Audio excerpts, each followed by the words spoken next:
Hello दोस्तों, welcome to my YouTube channel. मैं हूं CMA CS Rohan Nimbadkar, teaching accounts from last 12 years for CA foundation and CA intermediate level.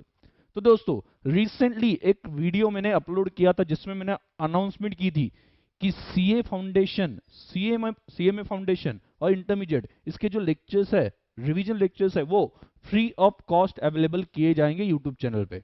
तो उसके बारे में मैं डिटेल्स इस लेक्चर में, इस वीडियो में बताने वाला हूं। तो टिल द एंड ये लेक्चर देख लेना, आपके सभी डाउट्स लगभग क्लियर हो जाएंगे। क्लियर, मैंने यही कोशिश की है कि आपके सभी डाउट्स इसमें मैं क्लियर कर दूं। ठीक है, देखो प्रैक्टिकली मतलब जब से मैंने अनाउंसमेंट की है तब से थाउजेंड्स ऑफ मैसेज आ चुके हैं, मतलब बहुत सारे मैसेज आ गए, मैंने काउंट नहीं किया, बट मे बी ओके वो मतलब 500 to 1000 के आसपास होंगे, जिसमें स्टूडेंट अलग अलग डाउट्स पूछ रहे हैं। तो वो डाउट्स क्लियर करने के लिए ये लेक्चर मैंने रिकॉर्ड किया। आप जब लेक्चर्स देखोगे, रिवीजन लेक्चर, तो ये डाउट्स आपको भी आ सकते हैं। तो इस वजह से टिल द एंड ये जो 10 मिनट का वीडियो है ये देख लेना, मैंने सभी पॉइंट्स कवर करने की कोशिश की है। क्लियर। तो सबसे पहला यहाँ पे मैंने आपके सामने कुछ पॉइंट्स निकाले हैं उस क्वेरीज के बेसिस पे। तो उसमें सबसे पहला वहां पे ये आ जाता है, how it will be made available, कैसे अवेलेबल हो जाएगा। देखो, फाउंडेशन के जो लेक्चर्स है वो यूट्यूब पे अवेलेबल होंगे फ्री ऑफ कॉस्ट, कोई चार्जेस बिल्कुल भी नहीं है। क्लियर। तो completely free of cost available होंगे, लेकिन इसके लिए आपको यूट्यूब में जो मेरा चैनल है सीएमए सीएस रोहन निम्बाड़कर, ये चैनल पे आपको प्लेलिस्ट सेक्शन में जाना है, और प्लेलिस्ट में जो फाउंडेशन फास्ट ट्रैक करके एक प्लेलिस्ट होगी उसमें वो सभी लेक्चर्स आपको मिल जाएंगे। आप अगर नॉर्मल वीडियोस में देखते हो तो वहां पे क्या होता है, वीडियोस अलग अलग डेट पे अपलोड हो जाते हैं। तो कभी इंटर का होगा अपलोड, कभी फाउंडेशन का होगा अपलोड। तो आपको एक जगह पे चाहिए सभी लेक्चर्स, सभी वीडियोस फाउंडेशन के, तो आपको कहाँ पे जाना है, प्ले लिस्ट में। देखो यूट्यूब पे प्ले लिस्ट ऑप्शन होता है, जब आप चैनल पे आते हो तो प्ले लिस्ट ऑप्शन में जाओ, वहां पे आपको प्ले लिस्ट में सब लेक्चर मिल जाएंगे। तो याद रखना, ये सबसे इंपॉर्टेंट बात है, प्ले लिस्ट बनाई होगी, उस प्ले लिस्ट में जाके आपको सभी लेक्चर्स मिल जाएंगे। मतलब आपके डाउट्स ये आ सकते हैं कि मतलब बहुत सी बार ये डाउट आता है कि सर बाकी लेक्चर नहीं मिल रहे, इस वजह से मैं ये क्लैरिफाई कर रहा हूँ कि उसके लिए प्ले लिस्ट में जाओ, वहां पे ओके सभी प्ले लिस्ट में एक जगह पे फाउंडेशन के लेक्चर आपको मिल जाएंगे। क्लियर। बाद में अगला जो क्वेश्चन आता है, सर नोट्स कैसे मिलेंगे। सो नोट्स के लिए कुछ चार्जेस है क्या। देखो, नोट्स पीडीएफ फॉर्मेट में मैं आपको शेयर करने वाला हूं, उसके लिए आपको मुझे मैसेज करना है इस नंबर पे। तो नंबर क्या है, 8888878889। दूसरी तरह से कहा जाए तो 4 times 8 7, 4 times 8 9। तो यहाँ पे आप व्हाट्सएप कर दो, आपको वो पीडीएफ की कॉपी जो है, ये मतलब पीडीएफ जो है वो भेज जाएगी नोट्स की।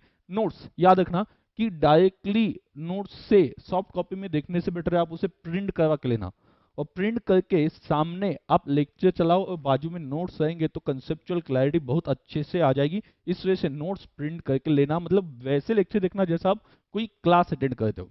बहुत अच्छे से लेक्चर रिकॉर्ड किए, बहुत मैंने कोशिश की है कि मैं आपको सभी कंसेप्ट एक्सप्लेन कर सकूं, ओके, और उसमें अंडरस्टैंडिंग कंप्लीटली आ जाए। ठीक है, तो आपके साइड से भी उतना ध्यान रखना कि आप लेक्चर देखोगे इस तरह से जैसे आप क्लास में बैठो। क्लियर, ये एक आपकी साइड से मैं एक्सपेक्ट करता हूं। अगली बात, एप्लीकेबल फॉर, कौन से अटेम्प्ट के लिए एप्लीकेबल है। देखो, आज जो सिलेबस है ओके उसके हिसाब से मई 2020 एंड नवंबर 2020 उसके लिए ये एप्लीकेबल होने चाहिए। बीच में कुछ चेंजेस आते हैं तो वैसे अनाउंसमेंट आ जाएगी, बट अभी तो मुझे लगता है कि मई 2020 और नवंबर 2020 एग्जाम जो है उसके लिए लेक्चर, रिवीजन लेक्चर देखे जा सकते हैं। ये मैराथन लेक्चर नहीं है, पहली बात समझ लो, मैराथन लेक्चर नहीं कि जिसमें 12 घंटे में पूरा सिलेबस रिवाइज किया है। इसमें आपको अप्रोक्सीमेटली ओके 40 से 50 लेक्चर आ जाएंगे, अप्रोक्सीमेटली 60 आवर्स टोटल ड्यूरेशन होगा। तो ये एक रिवीजन बैच है प्रॉपर, मतलब इसे रिवीजन से ज्यादा फास्ट ट्रैक कह सकते हैं। मतलब इसमें कंसेप्ट क्लियर किए हैं, और क्वेश्चन जहाँ पे रेगुलर बैच में हम 20-25 लेते हैं, यहाँ पे 5-6 क्वेश्चन लिए, 7-8 क्वेश्चन लिए, जिससे और वो जो क्वेश्चन लिए हैं वो इंपॉर्टेंट क्वेश्चंस लिए, मतलब इतने क्वेश्चंस अच्छे से कर लिए तो भी आपके कंसेप्ट्स अच्छे से क्लियर हो सकते हैं। ठीक है, अगला, ठीक है, चैप्टर्स कौन से कवर्ड है। देखो, चैप्टर्स तो लगभग सभी कवर्ड है अभी मेरे हिसाब से, शायद से अकाउंट करंट जो है, अकाउंट करंट है, एवरेज ड्यू डेट है, ये दो छोटे चैप्टर है और इन्वेंटरी। ओके, ये मैं ट्राई करूंगा कि अपलोड करूं, अगर ये रिकॉर्ड हो पाते मुझसे, ओके, क्योंकि बिजी शेड्यूल चल रहा है इस वजह से रिकॉर्ड हो पाते हैं तो ये भी मैं अपलोड कर दूंगा। But I am not sure कि ये लेक्चर मैं अपलोड कर पाऊंगा या नहीं कर पाऊंगा। तो बाकी तो सभी जो मेन मेन है, कंपनी है, पार्टनरशिप है, एनपीओ है, ओके, बाद में क्या फाइनल अकाउंट्स है, ये सभी मैं अपलोड करने वाला हूँ। इवन फाइनल अकाउंट का तो बहुत डिटेल में लेक्चर मैं अपलोड करने वाला हूँ, तो वो वहाँ पे देख लेना। मतलब एक ही लेक्चर होगा, बड़ा लेक्चर होगा, सभी लेक्चर्स मैंने एक लेक्चर में मर्ज करके अपलोड किए होंगे, तो वो प्लेलिस्ट में आपको सब कुछ मिल जाएगा। क्लियर? तो प्लेलिस्ट देख लेना। Is it sufficient? मतलब स्टूडेंट का एक क्वेश्चन आता है, सर इतना पढ़ के हम पास हो सकते हैं क्या? देखो, मैंने तो कोशिश यही की है कि ऐसे प्रॉब्लम सॉल्व करूँ कि जो प्रॉब्लम बहुत इंपॉर्टेंट है। क्लियर? मेरी कोशिश यही है, बट थिंग इज दैट आप आपके साइड से एडिशनली स्टडी मटेरियल जो दिया इंस्टीट्यूट ने वो पढ़ सकते हो, एडिशनली आरटीपी क्वेश्चन और एमटीपी क्वेश्चन जो है वो एडिशनली सॉल्व कर सकते हो। क्लियर? तो मैंने कोशिश की है कि सब कुछ कवर करूं, बट आपके साइड से भी कोशिश करना कि आप स्टडी मटेरियल आरटीपी एमटीपी ये सॉल्व कर लो। क्लियर? उसे छोड़ के मुझे नहीं लगता किसी और चीज की जरूरत पड़ेगी। अपने आरटीपी एमटीपी और स्टडी मटेरियल पढ़ लिया तो भी बहुत हो जाएगा। ये देख लो कंसेप्ट, इसके प्रॉब्लम सॉल्व कर लो, मेरे साथ में प्रॉब्लम सॉल्व करना और स्टडी मटेरियल आरटीपी एमटीपी कर लेना। ठीक है? मैं आप सभी से यही आगे भी कुछ इन्फॉर्मेशन दूंगा, बट उससे पहले मैं आप सभी से कहूंगा कि हाँ ठीक है, मैं अपने साइड से जितना हो सकता है वो आपके लिए कर रहा हूँ, और आपको उसका फायदा भी मिलेगा। तो उसके बदले में मैं आपसे यही उम्मीद रखता हूँ कि जो भी सीए के लिए नए स्टूडेंट्स आने वाले, मतलब जो न्यू एडमिशन है सीए फाउंडेशन में होते हैं, या सीए फाउंडेशन से आप इंटरमीडिएट में जाते हो, ठीक है, या कोई अदर स्टूडेंट आपका फ्रेंड इंटरमीडिएट के लिए जा रहा है, वो लेक्चर लेने वाला है, तो उनको आप रेकमेंड करना कि रोहन सर के लेक्चर ले लेना। पहले मेरे लेक्चर देखना, आपको लेक्चर पसंद आ गए तो प्लीज उनको रेकमेंड करना कि मेरे लेक्चर ले लो। वो लेक्चर कहाँ से मिल जाते हैं, ठीक है? और कॉम्बो मैं आपको एक बात बता दूं कि जैसे कि इंटर में दो अकाउंट्स है, एक तो अकाउंटिंग ग्रुप 1 में है और दूसरा एडवांस अकाउंटिंग है। तो ये दोनों regular batch with coloured notes, notes भी कलर्ड है, समरी बुक है, उसमें सब कुछ प्रॉपरली वहां पे पढ़ाया गया है और सभी नोट्स प्रॉपर है। वो दोनों का कॉम्बो मैंने सिर्फ 9490 में अवेलेबल किया है। मतलब इन शॉर्ट एक सब्जेक्ट के प्राइस में दोनों अकाउंट्स हो गए, एक अकाउंट के प्राइस में अकाउंट भी आ गया और एडवांस अकाउंट भी आ गया। ठीक है? तो इसके लिए आपको कहां पे विजिट करना है? तो वेबसाइट है www.teachme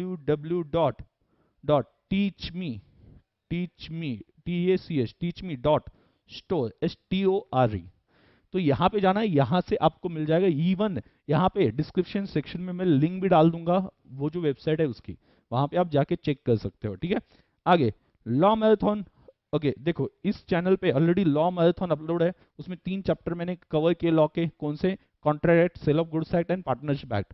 तो उसकी समरी भी मैंने लिख के दी है, वो वहां पे पीडीएफ फॉर्मेट में आपको मिल जाएगी, वो भी देख लेना। क्लियर? मतलब लॉ का भी आपका टेंशन जो है वो खत्म हो जाएगा, क्योंकि वहां पे आपको ये 3 चैप्टर जो मेन चैप्टर्स है उसकी पीडीएफ मिल जाएगी, समझ मिल जाएगी और लेक्चर भी है। क्लियर? बेसिक अकाउंट, जिनको लगता है कि मेरा बेसिक अकाउंट ठीक नहीं है, तो उनको भी लगभग एक 7 से 7.5 घंटे में मैंने बेसिक अकाउंट लिया है। जो मेरे पास साइंस के स्टूडेंट्स आते हैं, मतलब साइंस से बाद में सीए के लिए आते हैं, तो उन स्टूडेंट को मैंने बेसिक अकाउंट पढ़ाया था, तो बेसिक अकाउंट का लेक्चर भी वहां पे मैंने अपलोड कर दिया है। क्लियर? तो वो भी आप देख लेना। आपका बेसिक बहुत, मतलब लॉजिकली आपको बेसिक समझ में आ जाएगा, आगे कंसेप्ट समझना और वो चैप्टर समझना आसान जाएगा। तो वो लेक्चर पक्का देख लेना। अगर आपको लगता है मेरा बेसिक अच्छा है तो भी एक बार देख सकते हो, ठीक है? क्योंकि उससे कुछ ना कुछ तो आपको नॉलेज इंक्रीज ही हो जाएगा, फायदा हो जाएगा।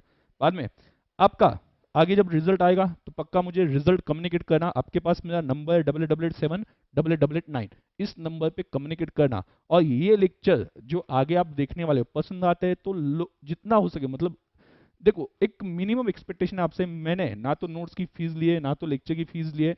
मार्केट में आप जाते हो तो ये जो लेक्चर्स है वो अप्रोक्सीमेटली 3-3.5 हजार में मिल जाते हैं। जो रिवीजन लेक्चर है उसकी फीस इतनी होती है, वो फ्री ऑफ कॉस्ट अवेलेबल किए जा रहे हैं। तो उस केस में आप, ठीक है, एक तो आपके फ्रेंड्स को रिकमेंड करो।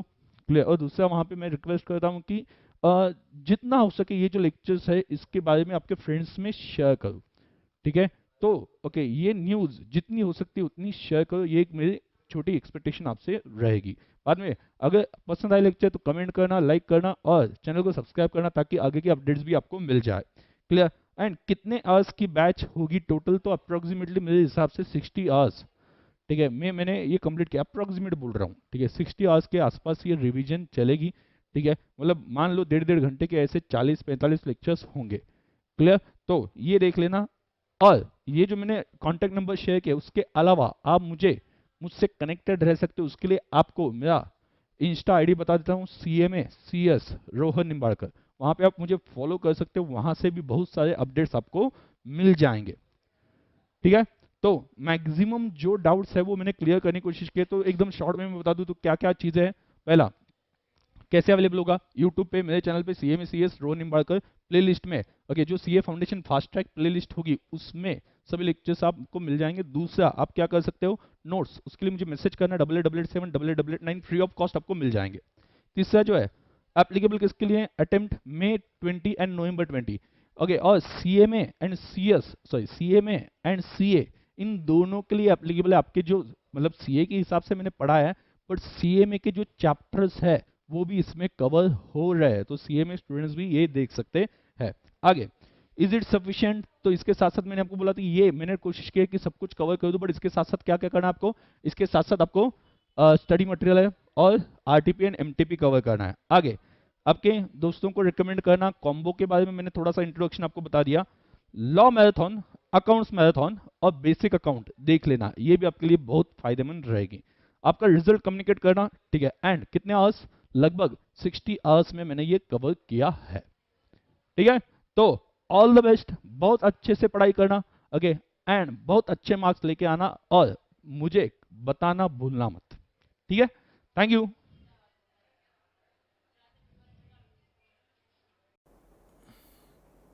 चलो, जैसा कि मैंने आपको बताया था, हम स्टार्ट करने वाले बैंक रिकंसिलिएशन स्टेटमेंट।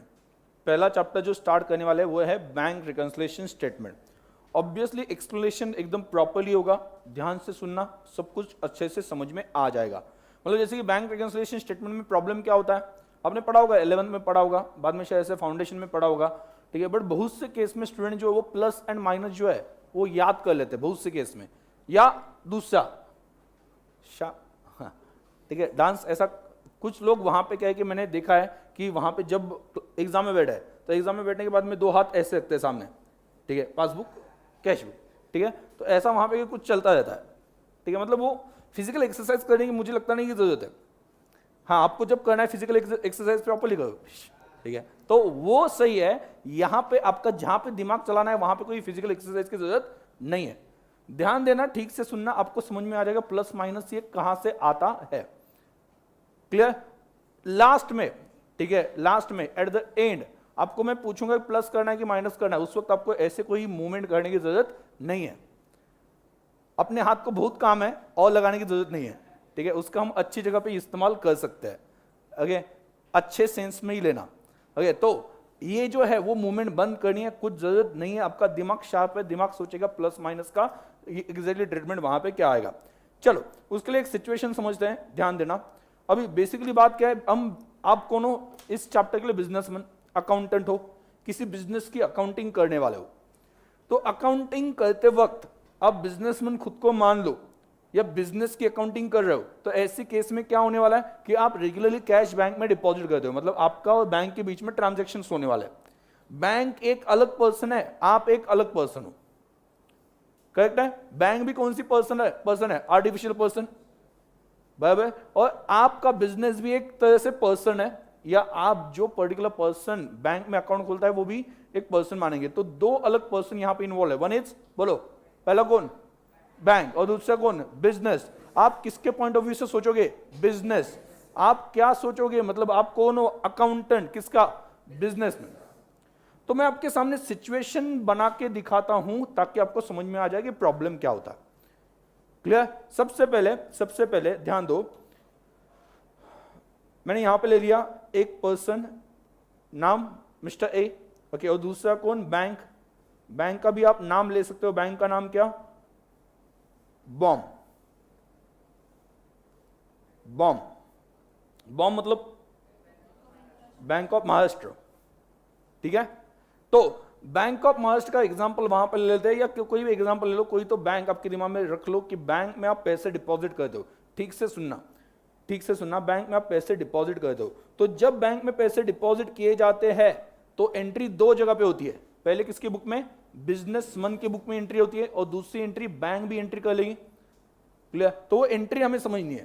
पहले तो एंट्री आप समझ लो। देखो, जब तक आप बेसिक ठीक से पढ़ोगे नहीं तब तक आगे आपको सॉल्यूशन क्विकली समझ में नहीं आएगा, नहीं तो आप सॉल्यूशन में कंफ्यूज हो जाओगे। जब मैं वहां पे प्लस माइनस का बोलूंगा उस वक्त आप कंफ्यूज होगे, अगर आपको बेसिक समझ में नहीं आया तो बेसिक से आगे बढ़ते हैं। कोई जल्दबाजी नहीं, एक्सप्लेनेशन के टाइम पे एक्सप्लेनेशन मैंने जैसा बता दिया, even though this is fast track batch, explanation और कंसेप्ट तो प्रॉपर्ली लिए जाएंगे। क्लियर? हम क्या करने वाले हैं कि हाँ एक टाइप के प्रॉब्लम 2-3 सॉल्व करने, 4-5 सॉल्व करने की बजाय वहां पे 2-3 कर लेंगे, लेकिन कंसेप्ट में कोई सैक्रिफाइस कॉम्प्रोमाइज नहीं करना है, कंसेप्ट हम ठीक से समझ लेंगे। तो ध्यान देना, अभी आप ए का बिजनेस देखो, ए बिजनेसमैन है, वो एंट्री क्या करेगा आप मुझे बताओ, सभी को एंट्री पता है, 11-12 में पढ़ लिए, क्लियर? एंट्री क्या करेगा, ए ने पैसे डिपॉजिट किए बैंक में, तो बैंक में डिपॉजिट किए तो बोलो bank account debit, bank is receiver, debit the receiver, bank person है ना, तो ए क्या बोलेगा, बैंक इज रिसीवर, और ए के पास से क्या गया, कैश, कैश कौन सा अकाउंट है, रियल अकाउंट है, क्रेडिट व्हाट गोज आउट, तो उसको क्रेडिट मिलेगा, बैंक अकाउंट डेबिट टू बोलो cash account, bank account debit to cash account. ये एंट्री किसकी बुक में होगी, ए की बुक में, क्लियर? और बैंक के बुक में एंट्री क्या होगी, बैंक के पॉइंट ऑफ व्यू से सोचो, बैंक क्या एंट्री बोलेगी, क्या एंट्री सोची जाएगी बैंक के बुक में, बैंक क्या है, मतलब बैंक के पॉइंट ऑफ व्यू से सोचो, बैंक के पास कैश आ गई, कैश को डेबिट मिलेगा, and who is giver, A is giver, तो एंट्री क्या हो जाएगी, गिवर को क्रेडिट मिलता है, कैश आ गई तो डेबिट मिलता है, रियल अकाउंट है ना कैश, तो cash account debit, cash account debit to A's account, ये एंट्री हो गई। कितना पैसा डिपॉजिट किया, मान लो 5,000 रुपीज डिपॉजिट किए, तो बैंक में डिपॉजिट हो गया। अभी आप देखो ए की एंट्री जो है, ए के बुक में क्या हुआ, बैंक को डेबिट मिला, करेक्ट है, दिख रहा है, ए के बुक में क्या मिला, बैंक को डेबिट, कैसे, बैंक इज रिसीवर, ए क्या बोल रहा है, बैंक इज रिसीवर, बैंक को क्या दे दिया, डेबिट, और बी के बैंक के बुक में क्या हो गया, बैंक क्या बोल रही है, ए के लिए बैंक रिसीवर है, बी के लिए सॉरी बैंक के लिए ए गिवर है, तो ए बैंक को डेबिट देता है, बी ए को मतलब कस्टमर को क्रेडिट देगा, मतलब बैंक जो है वो कस्टमर को क्रेडिट देगी। समझ में आ गया? ऐसा ही होगा ना, आप पॉइंट ऑफ व्यू चेंज करते हो, मेरे पॉइंट ऑफ व्यू से आप अगर रिसीवर हो तो आपके पॉइंट ऑफ व्यू से मैं गिवर हूं, तो मैं अगर आपको डेबिट देता हूं तो आप मुझे क्या दोगे, क्रेडिट, क्लियर? मतलब यहां पे क्या चलेगा, तुम मुझे डेबिट दो मैं तुम्हें क्रेडिट दूंगा, ठीक है? तो इस तरह से उनका कंपटीशन चलेगा, अगर तुम मुझे क्रेडिट दोगे तो मैं तुम्हें डेबिट दूंगा, सिंपल बात है, पॉइंट ऑफ व्यू चेंज हो जाता है, क्लियर? एक टाइम पे आप किसके पॉइंट ऑफ व्यू से सोच रहे हो, ए, दूसरे टाइम पे बैंक के, तो पॉइंट ऑफ व्यू चेंज हो जाता है। तो जहां पे आप बैंक को रिसीवर बोलते हो, बैंक कस्टमर को गिवर बोलेगा। उल्टा भी तो होता है ना, जब पैसे विड्रॉ किए जाते हैं तो उस वक्त क्या होता है, विड्रॉ करते वक्त क्या होता है, विड्रॉ करते वक्त क्या होता है बोलो, कैश अकाउंट डेबिट, कौन बोलेगा, पहले स्पेसिफाई कौन बोलेगा, ए कस्टमर, कैश आ गई, and who is giver, bank से निकल ना, तो cash account debit to bank account, bank को क्रेडिट दे दिया।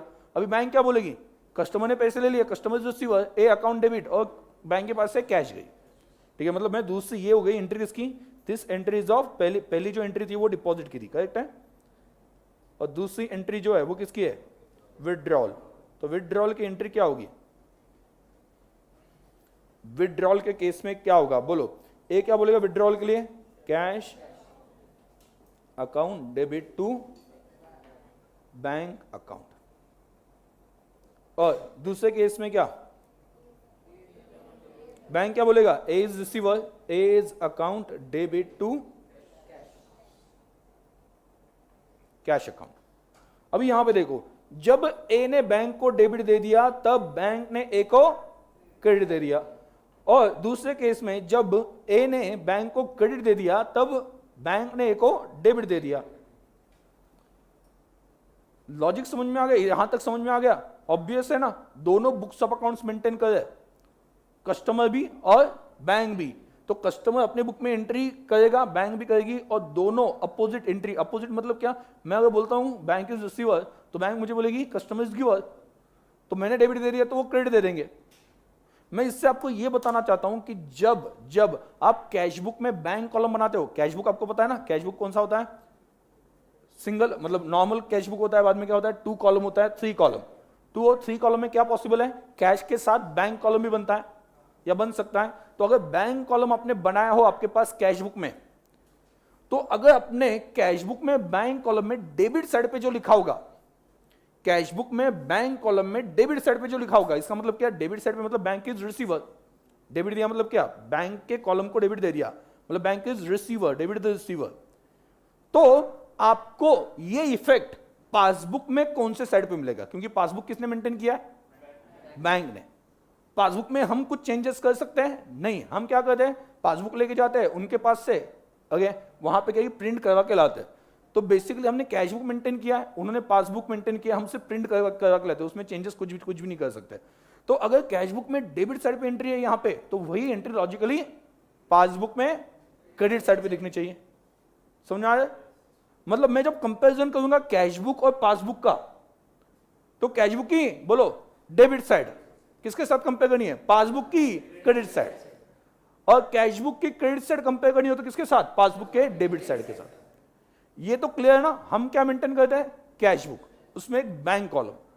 हमारा पूरे कैश बुक के साथ कनेक्शन नहीं इस चैप्टर के लिए। कैश बुक में सिर्फ बैंक कॉलम, बैंक के ट्रांजैक्शंस, ठीक है, या बैंक अकाउंट। अगर आपने बैंक अकाउंट अलग से मेंटेन किया हो तो बैंक अकाउंट देखो, लेकिन बैंक के ट्रांजैक्शन आपको किसके साथ कंपेयर करने? पासबुक। अब ये पासबुक किसने मेंटेन किया? बैंक ने। मतलब मान लो ऐसा हो गया कि वो जो है, मतलब हमने पासबुक प्रिंट करा के ला दिया, तो उसमें लिखा हुआ है 10 लाख। आपने स्लोली उसके ऊपर 2 जीरो बढ़ा दिया, क्या होगा? क्या मिलेगा आपको? बैंगन, ठीक है। बैंगन हैदराबादी में अपने यहाँ पे जैसे बोलते हैं ना, वैसे हैदराबादी में क्या बोलते हैं? बैंगन। मतलब कुछ नहीं मिलेगा, क्या फर्क पड़ेगा? मतलब उसमें आप चेंजेस कुछ भी करते हो तो भी वो इफेक्टिव नहीं होते जब तक बैंक की तरफ से चेंजेस नहीं होते। मतलब ये पासबुक में जो है, स्टूडेंट्स कंफ्यूज क्या होते हैं, मैं क्या क्यों बोल रहा हूं कि स्टूडेंट्स कंफ्यूज इस बात पे होते हैं कि सर पासबुक तो अपने पास होता है ना, लेकिन पासबुक मेंटेन, उसकी जो एंट्रीज है वो एंट्रीज किसने करके रखी है? बैंक ने। हम सिर्फ प्रिंट लेके आते हैं। समझ आया मैं क्या बोल रहा हूं? ठीक है। तो हम क्या करते हैं, लाने के बाद में कैश बुक का बैंक कॉलम पासबुक के साथ कंपेयर करना स्टार्ट कर देते हैं। क्यों? अभी यहां पे देखो, अगर 2 पर्सन एंट्रीज पास करे, 2 पर्सन, तो पॉसिबल हो सकता है ना कि मैंने एंट्री की लेकिन सामने वाले ने एंट्री की नहीं, या उनके तरफ से एंट्री हो गई, हमने एंट्री नहीं की। बराबर। ट्रांजैक्शन देखो, कोई फ्रॉड नहीं करे। जैसे कि फॉर एग्जांपल मैंने आज चेक डाल दिया, तो मेरे हिसाब से चेक डिपॉजिट हो गया, तो मैं कैश बुक में बैंक कॉलम में लिख दूंगा कि बैंक में इतने पैसे आ रहे, bank is receive of cheque. लेकिन बैंक क्या बोलेगी? सच में पैसे आए ही नहीं है, तो बैंक एंट्री नहीं करेगी। तो इसका मतलब क्या? मैंने कैश बुक में बैंक कॉलम में डेबिट दिखा दिया, बट बैंक ने कुछ भी एंट्री नहीं की। आज समझ में क्या बोल रहा हूं? इस वजह से डिफरेंस क्रिएट होता है, या हो सकता है। हम मंथ एंड पे या ईयर एंड पे देख रहे हैं तो पता चल रहा है कि अपने कैश बुक में जो बैलेंस है, कैश बुक का बैंक कॉलम का जो बैलेंस है वो 10 लाख दिख रहा है, लेकिन पासबुक का बैलेंस हमने जब चेक किया तो पासबुक में जो है वो दिख रहा है 5 लाख। ठीक है। ऐसे हार्ट अटैक आने ही वाला था, ठीक है, कि अकाउंटेंट आ गया। अकाउंटेंट क्या बोलते हैं? टेंशन मत लो, एंट्री कुछ नहीं की होगी उन्होंने, या उसकी वजह से डिफरेंस होगा। हमने एक 5 लाख का चेक डाला था, अभी कल ही डाला था 30 मार्च को, वो क्लियर नहीं हो गया होगा, हमने उसकी एंट्री कर दी। समझ आया? हमने उसकी एंट्री कर दी क्योंकि हमने चेक डिपॉजिट किया, बट वो चेक का कलेक्शन नहीं हुआ, इस वजह से बैंक ने उनकी बुक में एंट्री नहीं की है, इस वजह से पासबुक में वो 5 लाख का डिफरेंस दिख रहा है। अभी ये डिफरेंस का रीजन हमें समझना है, और डिफरेंस की वजह से मतलब क्या है कि हमें एक स्टेटमेंट बना के प्रूव करना है कि ये डिफरेंस सिर्फ पर्टिकुलर रीजन की वजह से। अभी अगला क्वेश्चन ये बनता है कि बैंक रिकंसिलिएशन स्टेटमेंट क्या होता है। मैंने बेसिक थोड़ा सा बता दिया। क्या बता दिया? कि जो एंट्री हम डेबिट साइड पे करते हैं वही एंट्री पासबुक में क्रेडिट साइड पे दिखाई देगी, और जो एंट्री हम क्रेडिट साइड पे करते हैं बैंक कॉलम में वो पासबुक में डेबिट साइड पे दिखाई देगी। रीजन समझ में आ गया? तो कंपैरिजन कैसे करना है समझ में आ गया, क्योंकि सबसे पहले कंपैरिजन करके आप डिफरेंस निकालोगे ना। क्लियर? तो डिफरेंस पता चल रहा है आपको, तो कंपैरिजन करना पड़ेगा किस वजह से डिफरेंस आ गया। अभी अगली बात ये आती है, what is bank reconciliation statement. Bank reconciliation statement, सबसे पहली बात ये स्टेटमेंट है। सर क्या नई बात बोल रहे हो? वो तो ऊपर लिखा है स्टेटमेंट, मतलब ये अकाउंट नहीं है। मैं इस स्टेटमेंट में कुछ प्लस माइनस करूंगा ना तो आपके अकाउंट के बैलेंसेस कांस्टेंट रहने वाले। स्टूडेंट क्या कहते हैं? सर आपने प्लस कर दिया ना, मतलब अकाउंट में जाके क्यों चेंज करने की जरूरत है? जैसे कि आपको रीजन बताया गया हो, रीजन ये बताया जाता है कि आपके कैश बुक में गलती हो गई थी, 500 का गलत डेबिट दे दिया, ऐसा कुछ वहां पे बताया जाता है। तो हम प्लस माइनस अलग से स्टेटमेंट में प्लस माइनस करके देखते हैं कि डिफरेंस खत्म हुआ कि नहीं हुआ। ठीक है। अभी स्टूडेंट्स के दिमाग में क्या आता है कि सर हमने तो प्लस माइनस कर दिया, मतलब रेक्टिफिकेशन हो गया, तो रेक्टिफिकेशन वो गलती का हुआ है या नहीं हुआ है? गलती रेक्टिफाई हुई या नहीं हुई? मैंने एक स्टेटमेंट बनाया, उसमें प्लस माइनस करके वो दोनों के बैलेंसेस मैच हो गए, अभी मुझे बताओ गलती जो कैशबुक में हो गई है वो रेक्टिफाई हुई या नहीं हुई? आंसर इज है ना? नहीं, क्यों? क्यों? अब बोलो ना कॉन्फिडेंस के साथ, हाँ, क्यों रेक्टिफाई नहीं हुई? देखो कैशबुक में मैंने कोई चेंजेस नहीं किए प्लस माइनस, मैंने कहां पे किया? एक स्टेटमेंट, अलग स्टेटमेंट, उसमें मैंने प्लस माइनस करके सिर्फ मैच होता ही नहीं देखा है, ठीक है? बट आपके कैशबुक में जो गलती है वो अभी भी है, ठीक है? एक बार आपको पता चल गया कि हाँ ये गलती की वजह से डिफरेंस था, आप बाद में अलग से गलती रेक्टिफाई कर लो। तो ये स्टेटमेंट है, स्टेटमेंट में जो मैं प्लस माइनस करूंगा उसका अकाउंट के ऊपर कोई इंपैक्ट नहीं होता है। जैसे कि पासबुक में आपके अकाउंट को डबल डेबिट हुआ है गलती से, तो मैं जब मैच कर रहा हूं, दोनों बैलेंसेस मैच होते कि नहीं देख रहा हूं, तो वो प्लस माइनस करके देखूंगा, इसका बैलेंस ज्यादा है, इसका कम कम है, आगे कैसे प्लस माइनस करना है वो देखूंगा, बताऊंगा मैं, ठीक है? तो उस वक्त मुझे पता चला, पता क्या चल गया कि पासबुक में गलती है, डबल डेबिट हो चुका है। अभी क्या हो गया? डेबिट मतलब क्या? पासबुक में डेबिट है मतलब बैंक ने हमें क्या माना है? रिसीवर, इतने पैसे हमारी वजह से कट गए, ठीक है? पासबुक का बैलेंस क्या दिखाई दे रहा है? कम दिखाई दे रहा है, और अपने कैशबुक का ज्यादा दिखाई दे रहा है, तो हम कैशबुक में माइनस करके स्टेटमेंट में दोनों बैलेंसेस मैच होते क्या देखते हैं। बैलेंसेस मैच हो गए, लेकिन पासबुक का बैलेंस चेंज हो गया क्या?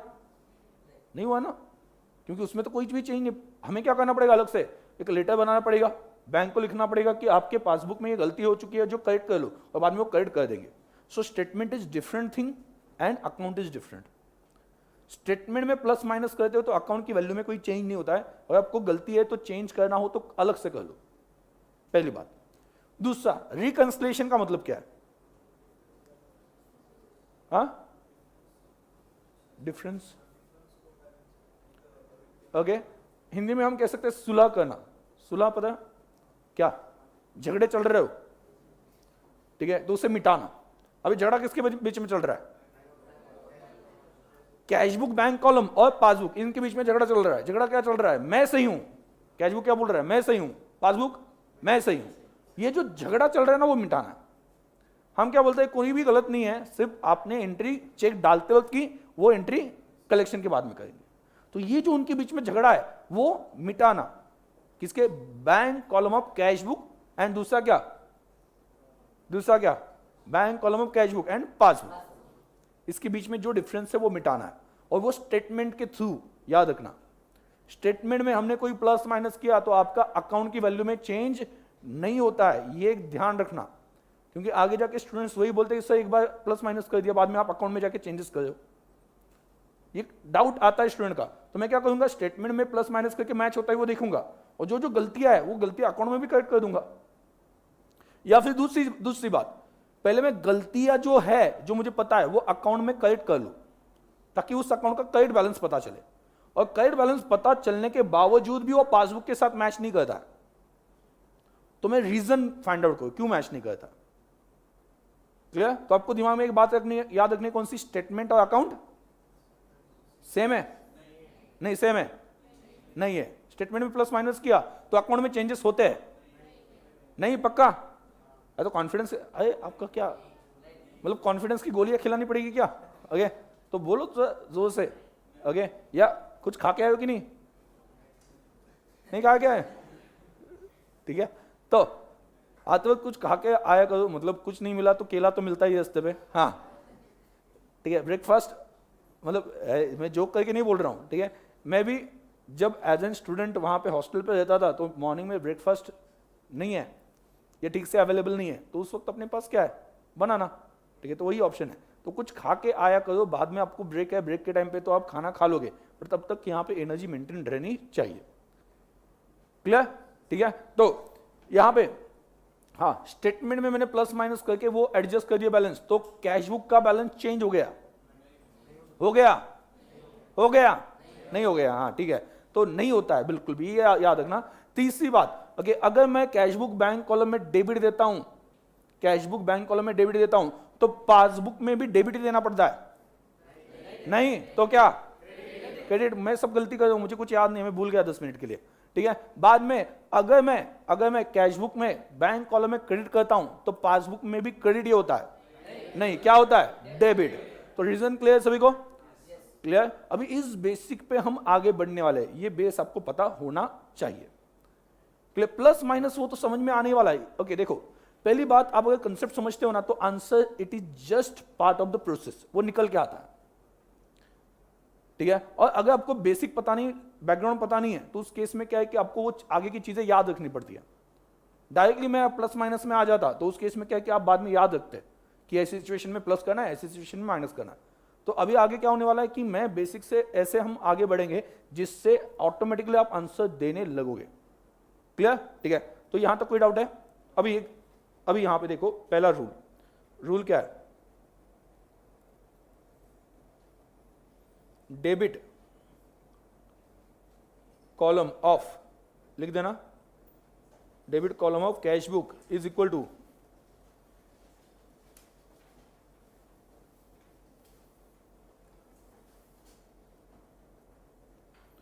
क्या? जनरली इक्वल होती है क्या? क्रेडिट कॉलम ऑफ, जनरली बोल रहा हूं मैं, गलती हो गई तो अलग बात है, गलती या टाइमिंग डिफरेंस, मतलब चेक डाला बट वो क्लियर नहीं हो गया। रूल क्या? पहला, debit column of cash book is equal to credit column of passbook. और दूसरा क्या है? आपने ऊपर की एंट्री लिखी है क्या? एंट्री से लिखना है आपको, एक मिनट, एंट्री से लिखना है, डायरेक्टली मत लिखो नहीं तो समझेगा नहीं बाद में। Credit column of cash book is equal to,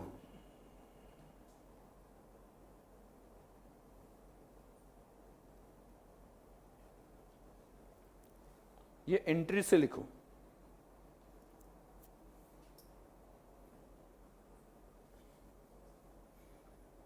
entry से लिख देना।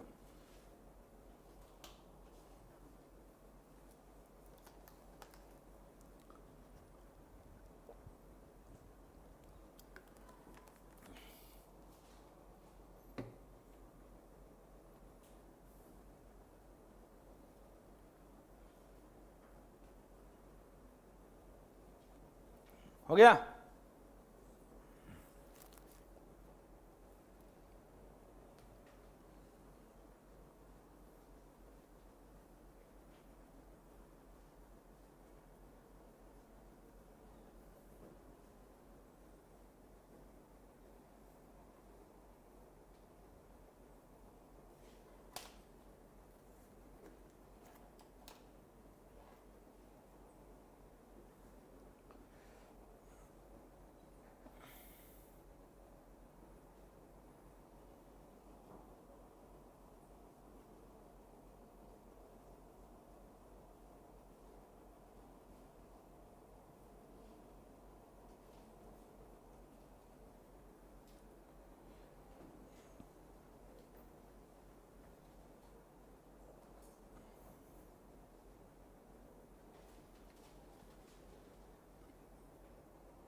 ठीक है, डन। ओके, अभी यहां पे देखो, ध्यान देना, cash book and passbook, cash book and passbook. Cash book generally कौन से फॉर्मेट में होता है? टी फॉर्मेट में, right? Debit side, credit side, correct है। तो जनरली अपना जो कैश बुक है उसका सिर्फ मैं बैंक कॉलम की बात बोलूंगा। देखो, मैं जब भी कैश बुक बोलूंगा इस चैप्टर के लिए तो आगे ऑटोमेटिकली क्या है? बैंक कॉलम है। मतलब हर बार cash book bank column, cash book bank column, वो कहने से बेटर है कि कैश बुक में बोलूंगा, ऑब्वियसली बैंक कॉलम की बात करूंगा ना बीआर से, तो ठीक है। तो यहां पे देखो ध्यान दो, ऊपर मैंने एंट्री की, जब मैंने डिपॉजिट किया तो उस वक्त मैंने क्या किया? बैंक को डेबिट किया ना, बराबर। मतलब कैश बुक में डेबिट साइड कौन सी होती है? डिपॉजिट। कैश बुक में डेबिट साइड कौन सी होती है? डिपॉजिट। और जब मैंने अमाउंट विड्रॉ की, निकाली, तो मैंने क्या किया? कैश बुक को, मतलब मैंने बेसिकली बैंक को क्या किया? बैंक कॉलम में लिख रहा हूं ना, कैश बुक में बैंक कॉलम है, तो बैंक को मैंने क्या किया? क्रेडिट किया ना, बिकॉज बैंक इज गिवर, उनके पास से पैसा लिया, बैंक ने पैसा दे दिया। तो जब मैं विड्रॉ करता हूं तो कैश बुक को क्या करता हूं? कैश बुक बैंक कॉलम को क्रेडिट करता हूं, मतलब बैंक को क्रेडिट करता हूं, मतलब वो कैश बुक के कौन से साइड पे आता है? क्रेडिट साइड पे। मैं कौन से कॉलम की बात कर रहा हूं? याद रखना, बैंक कॉलम, ठीक है। सर ये क्यों पढ़ा है, हमें पता है, बट देखो बहुत से केस में कंफ्यूजन इसी बात का होता है, क्योंकि बात क्या बोली जाती है कि अमाउंट रिटर्न और debited twice in cash book. अभी डेबिटेड ट्वाइस का मतलब क्या है, आपको अगर पता हो ना, डेबिट साइड कैश बुक की डिपॉजिट होती है, मतलब ट्वाइस डिपॉजिट हो गया, इसका मतलब क्या हो गया, बैलेंस बढ़ गया ना, डिपॉजिट डबल दिख रहा है। तो इसी से तो आपको पता चलेगा कि एग्जैक्टली बैलेंस में डिफरेंस कहां पे आ रहा है, क्योंकि प्रॉब्लम आपको बताता है कि क्या बताता है, credit side of cash book bank column overcast. Credit side मतलब कौन सी, विड्रॉल। ओवरकास्ट मतलब क्या, ज्यादा, कास्टिंग मतलब टोटल, ठीक है, ज्यादा टोटल ली गई। अभी क्रेडिट साइड की टोटल ज्यादा ली, मतलब कौन साइड की, डिपॉजिट या विड्रॉल, विड्रॉल ज्यादा हो गया, बैलेंस कम। मतलब आपको बैलेंस अगर फर्क क्या पड़ रहा है वो समझ में आ गया ना, तो आपको एडजस्ट कैसे करना है वो समझ में आ जाएगा। इस वजह से मैं आपको ये बेसिक समझा रहा हूं, ठीक है। हमें किसी तरह से जाना नहीं, सिंपल बैलेंस कम हुआ या ज्यादा हुआ हो गया ये समझ में आ गया, तो ऑटोमेटिकली आपका क्या हो जाएगा कि आपको एडजस्ट करने के लिए प्लस करना है या माइनस करना है, ये समझ में आ जाएगा। अभी पासबुक का फॉर्मेट थोड़ा सा अलग होता है, कॉलमनर फॉर्मेट में होता है, बट मैं यहां पे आपके अंडरस्टैंडिंग के लिए टी फॉर्मेट में ही पासबुक दिखा रहा हूं। अपने पासबुक है किसके पास, अभी वो ना पासबुक, अभी बहुत से अकाउंट के लिए क्या मिलता है, मतलब करंट अकाउंट हो तो बैंक स्टेटमेंट मिलता है, passbook he in short. Bank statement मतलब क्या, पासबुक। तो प्रॉब्लम में आपको पासबुक बोला जाएगा या बैंक स्टेटमेंट बोला जाएगा, अल्टीमेटली दोनों भी पासबुक ही है। करंट अकाउंट के लिए जनरली बैंक स्टेटमेंट मिलता है, और सेविंग अकाउंट के लिए आपके पास क्या होता है, पासबुक। अभी तो पासबुक भी लेते नहीं, जैसे मेरे पास पासबुक नहीं, क्यों, क्योंकि ऑनलाइन बैंकिंग है, जब भी मुझे चाहिए तब मैं वहां पे देख सकता हूं ना, मतलब ऑनलाइन देख सकता हूं, पूरे ट्रांजेक्शन मुझे पता होते हैं, और वहां से मैं स्टेटमेंट प्रिंट भी कर सकता हूं। क्लियर। तो बैंक स्टेटमेंट बोला जाए, पासबुक बोला जाए, कोई कंफ्यूजन क्रिएट नहीं करना। क्लियर। किसी के पास नहीं है पासबुक, ठीक है। तो पासबुक जो है वो डेट, पर्टिकुलर्स, बाद में क्या होता है, डेबिट, जमा, निकासी, ऐसा कुछ वहां पे लिखा जाता है, और बैलेंस, ठीक है। तो ऐसा वहां पे लिखा जाता है, बट मैं आपके अंडरस्टैंडिंग के लिए अल्टीमेटली वो डेबिट एंड क्रेडिट ही है। मैं आपको कौन से फॉर्मेट में दिखा रहा हूं, टी फॉर्मेट में। क्लियर। तो पासबुक, ध्यान देना, पासबुक मतलब क्या होता है, आपके बैंक में आपके नाम का अकाउंट, बैंक ने मेंटेन किया ना, क्या मेंटेन किया बैंक ने, मेरे नाम का अकाउंट, कि मैंने कितने पैसे डाले, मैंने कितने पैसे निकाले, तो उसकी प्रिंट मतलब पासबुक। तो वो भी एक तरह से अकाउंट ही है, बैंक ने मेंटेन किया वो अकाउंट। क्लियर। अभी यहां पे ध्यान दो, पासबुक में मैंने क्या बोला था, अगर कैश बुक में डेबिट दे दिया, अगर कैश बुक में डेबिट दिया हो तो पासबुक में क्या मिलता है, क्रेडिट मिलता है ना।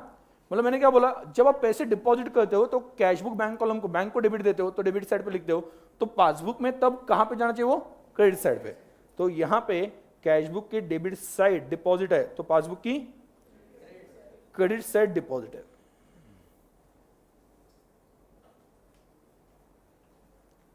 समझ आ गया।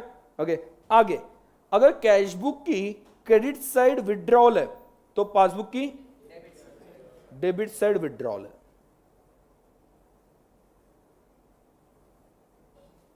डन।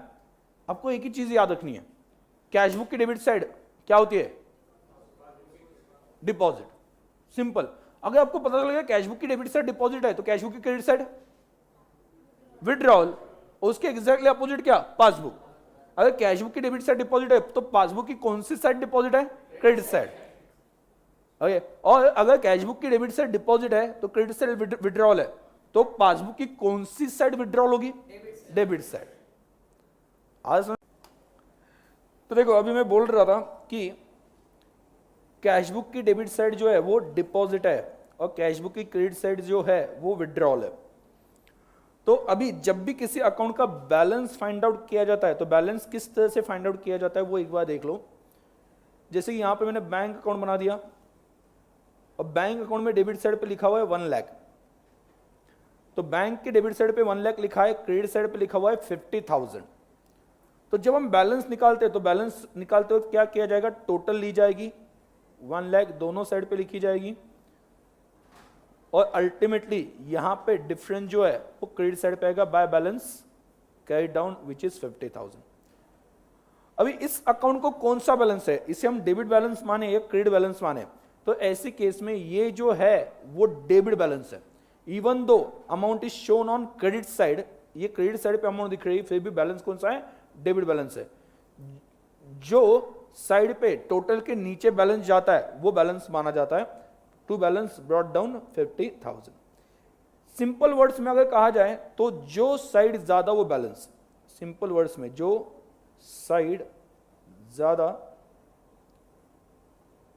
वो बैलेंस। ये हमेशा याद रखना कि अकाउंट की जो साइड ज्यादा थी वो बैलेंस दिखने वाला है, मतलब डेबिट साइड ज्यादा तो डेबिट बैलेंस और क्रेडिट साइड ज्यादा तो क्रेडिट बैलेंस दिखाई देगा। क्लियर। अभी यहां पे देखो, अगर आप कैश बुक में देखते हो तो कैश बुक में क्या हो जाता है कि अगर डिपॉजिट ज्यादा है तो मतलब कौन सी साइड ज्यादा है, डेबिट, और डिपॉजिट ज्यादा है तो डेबिट साइड ज्यादा है, इसका मतलब बैलेंस भी कौन सा आ जाएगा, डेबिट बैलेंस। कौन सा आ जाएगा, डेबिट बैलेंस। अभी डेबिट बैलेंस क्यों आया, क्योंकि आपने डिपॉजिट ज्यादा किया, तो आपके कैश बुक बैंक कॉलम को बेसिकली डेबिट बैलेंस आया। इसका मतलब क्या, अकाउंट में बैलेंस है। बैलेंस क्यों है, क्योंकि आपने डिपॉजिट कंटिन्यूअसली ज्यादा किया है। क्लियर। और सिंपल लॉजिक जो पहले वाला लॉजिक है वही अप्लाई करते हैं कि अगर कैश बुक के सभी ट्रांजैक्शन जो डेबिट साइड पे है वो पासबुक में क्रेडिट साइड पे लिखे होंगे, तो अगर कैश बुक में डेबिट बैलेंस आया तो पासबुक में कौन सा बैलेंस आएगा, क्रेडिट बैलेंस। और उस क्रेडिट बैलेंस का मतलब क्या होता है, बैलेंस। देखो डिपॉजिट ज्यादा है मतलब आपने बैंक में ज्यादा पैसे डाले, और बैंक में ज्यादा पैसे डाले इसका मतलब क्या है कि बैंक बैलेंस जो है वो आपके अकाउंट में है। तो डेबिट बैलेंस है कैश बुक में, तो पासबुक में कौन सा होगा, क्रेडिट बैलेंस। आगे, अगर इन केस कैश बुक में विड्रॉल साइड ज्यादा है, विड्रॉल साइड ज्यादा है इसका मतलब क्या, विड्रॉल साइड ज्यादा है इसका मतलब क्या, जितना डिपॉजिट किया उससे ज्यादा विड्रॉ किया, मतलब ये दिखाई देता है ओवरड्राफ्ट। तो विड्रॉल साइड ज्यादा है मतलब क्रेडिट साइड ज्यादा है, तो अगर क्रेडिट साइड ज्यादा है तो बैलेंस कौन सा है, credit balance. If there is credit balance मतलब क्रेडिट साइड ज्यादा है तो क्रेडिट बैलेंस आएगा। इसका मतलब क्या है, ओवरड्राफ्ट, क्योंकि आपने ज्यादा विड्रॉ किया है। और अगर कैश बुक में ओवरड्राफ्ट है या कैश बुक में क्रेडिट बैलेंस है तो पासबुक में कौन सा आता है, डेबिट बैलेंस। तो पासबुक का डेबिट बैलेंस जो है वो भी ओवरड्राफ्ट कहा जाता है। तो आपने ज्यादा डिपॉजिट किया तो अकाउंट में बैलेंस होगा, और अकाउंट में अगर बैलेंस होगा तो ऑटोमेटिकली क्या हो जाएगा कि वहां पे डेबिट बैलेंस दिखाई देगा। और अगर कैश बुक में डेबिट बैलेंस हो तो पासबुक में क्रेडिट बैलेंस दिखाई देगा। इस वजह से एक रूल बनता है, वो रूल आपको नोट डाउन करना है। रूल यहां पे लिखा हुआ है। रूल क्या है, रूल 1, अगर कैश बुक में डेबिट बैलेंस हो, अगर कैश बुक में डेबिट बैलेंस हो तो पासबुक में एक्सपेक्टेड क्रेडिट बैलेंस होना चाहिए। और इसका मतलब क्या है, आपके कैश बुक और पासबुक में बैलेंस है, कुछ तो भी पैसे आपने एडिशनल डिपॉजिट किए हैं। और दूसरा इसी के अपोजिट, अगर आपके कैश बुक में क्रेडिट बैलेंस है तो पासबुक में एक्सपेक्टेड क्या होगा, डेबिट बैलेंस। और आपके अकाउंट में वहां पे ओवरड्राफ्ट है या अनफेवरेबल बैलेंस है या फिर नेगेटिव बैलेंस है। क्लियर। तो इस तरह से आपको याद रखना पड़ेगा, क्योंकि क्वेश्चन में डायरेक्टली पूछा जाता है passbook is having credit balance, तो पासबुक क्रेडिट बैलेंस है तो आपको याद क्या रखना है, कैश बुक की डेबिट साइड डिपॉजिट है, तो कैश बुक की डेबिट साइड डिपॉजिट है तो बैलेंस डेबिट साइड का क्या आएगा, मतलब डेबिट बैलेंस आता है तो ये बैलेंस है बेसिकली। तो कैश बुक में बैलेंस है तो पासबुक में भी लॉजिकली बैलेंस दिखना चाहिए जो कि क्रेडिट बैलेंस है। आपको क्वेश्चन पूछा जाता है कि यहां पे डेबिट बैलेंस है, मतलब पासबुक में डेबिट बैलेंस है, इसका मतलब क्या है, तो आप फिर से सोचो, कैश बुक में क्या था, डेबिट साइड डिपॉजिट, और डेबिट बैलेंस आया तो बैलेंस। तो अगर कैश बुक में डेबिट बैलेंस मतलब बैलेंस है तो पासबुक में डेबिट बैलेंस मतलब क्या, अपोजिट होगा, मतलब क्या होगा, ओवरड्राफ्ट होगा। क्लियर।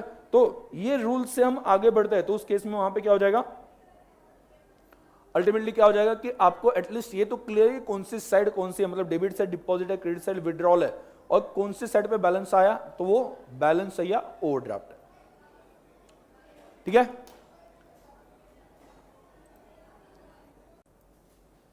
चल अभी हमें क्या पढ़ना है, reasons of difference.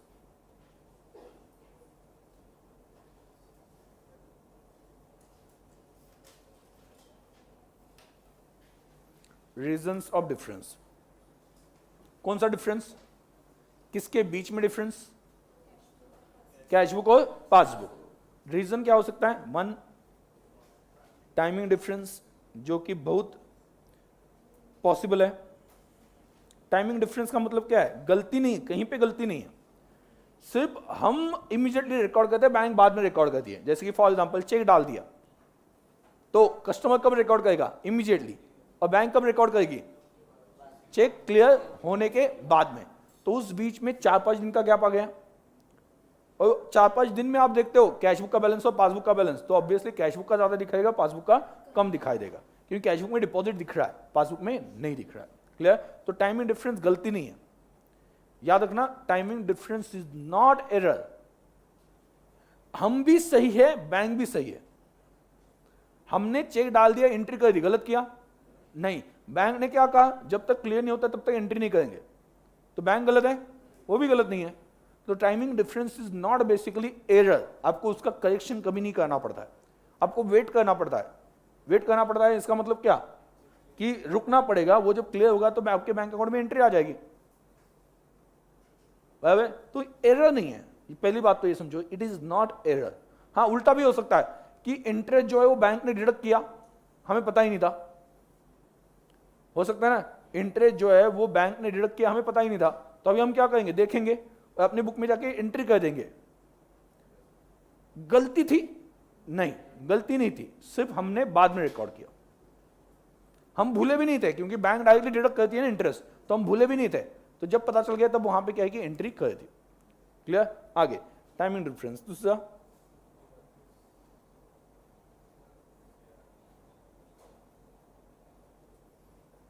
Errors oblique mistakes, और तीसरा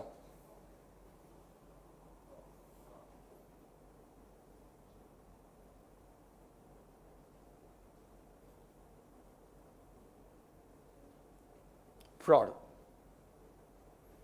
या एम्बेजलमेंट ऑफ कैश कहा जाता है। Fraud oblique embezzlement of cash. Embezzlement मतलब क्या, झोल किया कैश का। ठीक है, तो अभी टाइमिंग डिफरेंस में देखो, टाइमिंग डिफरेंस में अभी पहले चलो टाइमिंग डिफरेंस बाद में देखते हैं, पहले एरर्स की बात करते हैं। सोचो क्या गलती हो सकती है, आप मुझे बताओ, हम सोचेंगे क्या करना है। कुछ भी गलती सिर्फ कैशबुक और पासबुक की हो। सर मेरे से पहले गलती हो गई थी, ठीक है, वैसी जनरल गलतियां नहीं, अगर यहां पे कैशबुक और पासबुक की गलतियां बोलो मुझे। हाँ,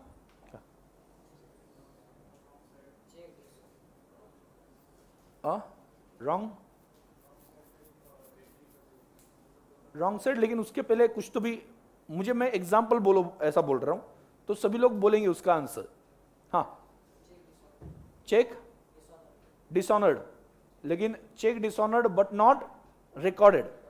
अभी यहां पे क्या हो जाएगा, देखो चेक डिसऑनर्ड, तो चेक डिसऑनर का यहां पे क्या हो जाएगा,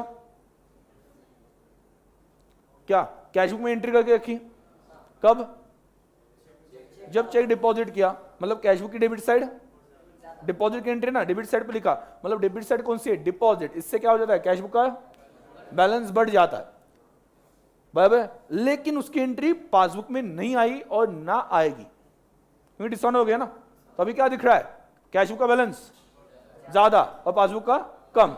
मैच करना है दोनों को, स्टेटमेंट में मैच कैसे करोगे, आइदर पहला ऑप्शन कैशबुक से लेस करो, ये पहला ऑप्शन, या फिर पासबुक के बैलेंस में ऐड कर दो।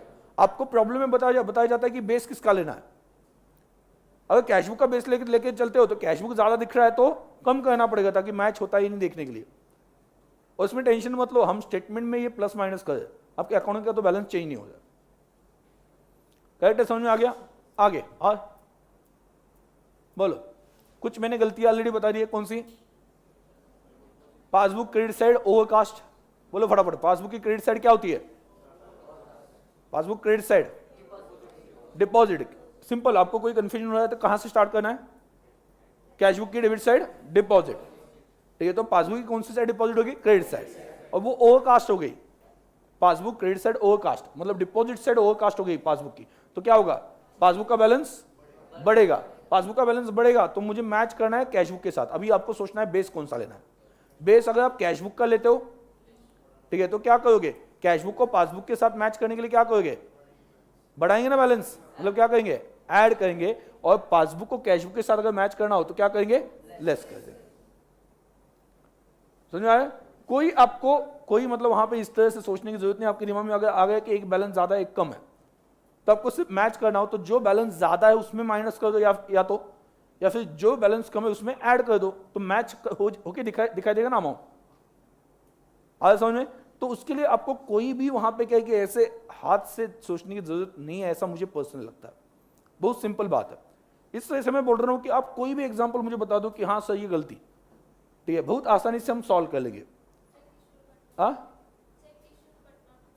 बट वो check issued but not clear, ये टाइमिंग डिफरेंस है। मैं एरर की बात कर रहा हूं अभी। पहले एरर देख लेते हैं, बाद में टाइमिंग डिफरेंस देख लेते हैं। एरर क्या होता है? हाँ, मैं बोल देता हूं चेक डिपॉजिटेड, उससे थोड़ा चेंज करता हूं। चेक डिपॉजिटेड, ठीक है, cheque deposited of ₹5,000 is wrongly recorded as 500, is wrongly recorded as 500 and same is clear, कोई प्रॉब्लम नहीं। तो देखो, सोचो कि चेक डिपॉजिट करते वक्त कितने का 5,000 का डिपॉजिट किया, बट हमने गलती से कितना लिखा? 500। बैंक ने कितना लिखा होगा? 5,000। बैंक ने तो गलती नहीं की होगी ना, ऑब्वियस है। जब तक बताया नहीं कि गलती की बैंक ने, तब तक गलती नहीं की। तो अभी आप मुझे बताओ, कैश बुक में आपने डेबिट साइड पे कितना लिखा? डिपॉजिट है ना, डेबिट साइड पे लिखा कितना? 500, ठीक है। बैलेंस बढ़ा या कम हुआ? कंपैरिजन में कम हुआ। कितने से? 4,500, क्योंकि 5,000 की चाहिए थी, 500 की आ गई, तो 4,500 से कम दिख रहा है। क्लियर? तो अभी आपके पास दो ऑप्शन है, या तो कैश बुक को पासबुक के साथ मैच करने के लिए 4,500 से ऐड करना है, लेस करना है? ऐड करना है। या फिर दूसरा ऑप्शन क्या है? क्या पासबुक को कैश बुक से मैच करने के लिए लेस करना पड़ेगा। ये स्टेटमेंट में चल रहा है, बराबर। और बाद में आप क्या करो, एक बार मैच हो गया, करेक्शन भी तो जाके करना है। कहां पे करेक्शन करना है? कैश बुक में। कैसे करोगे? डेबिट साइड पे आप 4,500 की एंट्री करोगे। आगे समझे क्या बोल रहा हूं? और कोई गलती? और कोई गलती?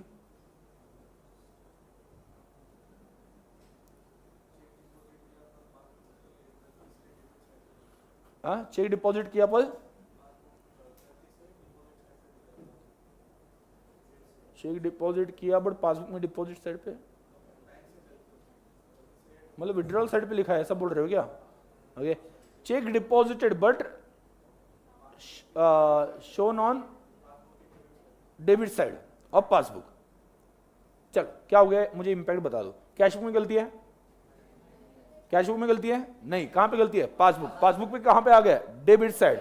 डेबिट साइड पे गलती से आ गया। डेबिट साइड कौन सी है? विड्रॉल। बैलेंस बढ़ा कम हुआ? कम हुआ।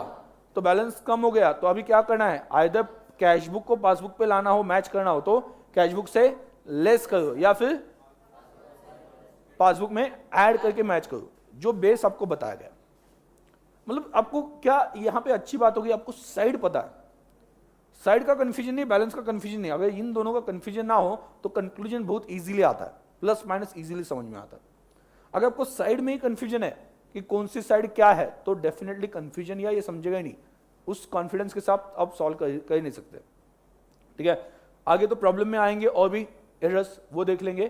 तब तक के लिए टाइमिंग डिफरेंस देख लेते हैं। चलो,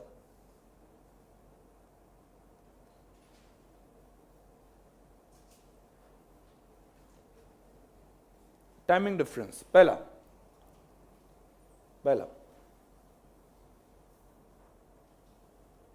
check deposited but not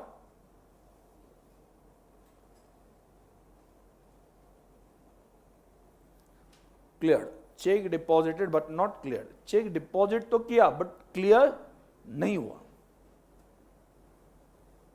check deposit तो नहीं, डिपॉजिट किया बट नॉट क्लियर।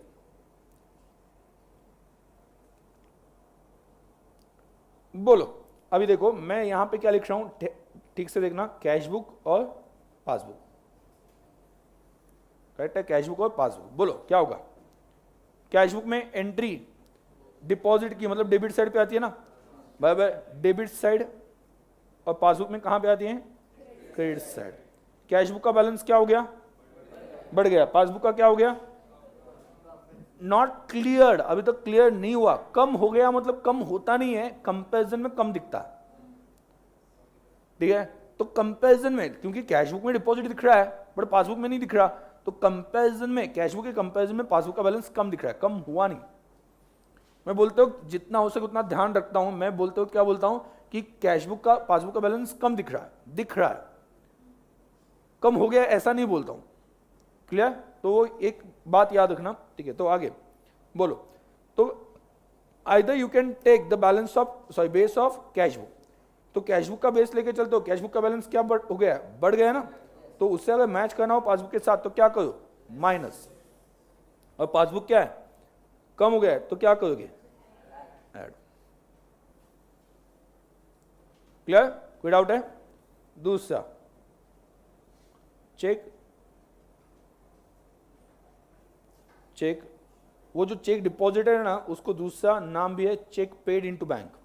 याद रखना, ऐसा भी पूछा जाता है, cheque paid into bank, deposited oblique paid into bank. Cheque issued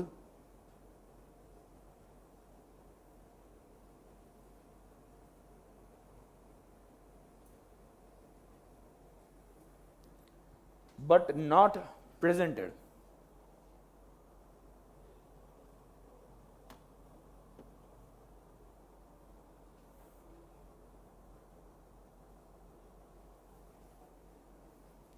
check issued but not presented, बोलो क्या, चेक इश्यू किया, इश्यू किया मतलब क्या, इश्यू किया मतलब क्या होता है, पेमेंट के लिए, पेमेंट के लिए ना। जैसे कि फॉर एग्जांपल कोई अगर मतलब वहां पे सप्लाई आता है तो मैं चेक बना के उसे इश्यू कर देता हूं, तो वो क्या करे, उसके बैंक में चेक डालेगा, वो चेक मेरे बैंक में आ जाएगा और पेमेंट हो जाएगा, मतलब अल्टीमेटली क्या होने वाला, अल्टीमेटली बैंक बैलेंस कम होने वाला है। बट जब चेक इशू करता हूं तब मुझे पता है, बैंक को पता है क्या, नहीं पता, बैंक को बाद में पता चलेगा, तो तब तक के लिए क्या हो जाएगा, कैशबुक में क्रेडिट साइड पे एंट्री आ जाएगी पेमेंट की, बैलेंस कैशबुक का कम दिखेगा, ठीक है, और पासबुक का, पासबुक के डेबिट साइड पे लिखता है बट बैलेंस ज्यादा दिखेगा। पहली एंट्री कहां पे होती है,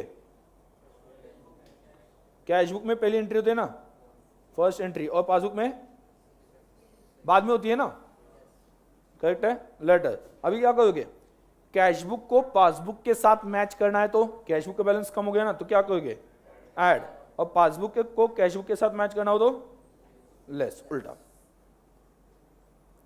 क्लियर, ये लिख रहे हो ना, साथ में ये लिखते जाना है, ठीक है। तीसरा,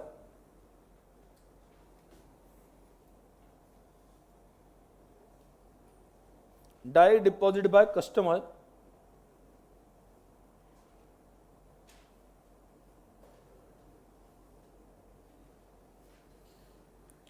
इन bank, direct deposit by customer in bank, oblique, या फिर इसी के साथ में इसके जैसा ही interest credited by bank, interest credited by bank,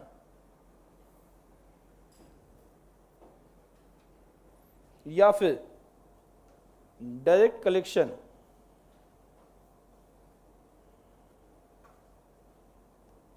इन तीनों का अल्टीमेटली मीनिंग मतलब इंपैक्ट सेम ही होता है।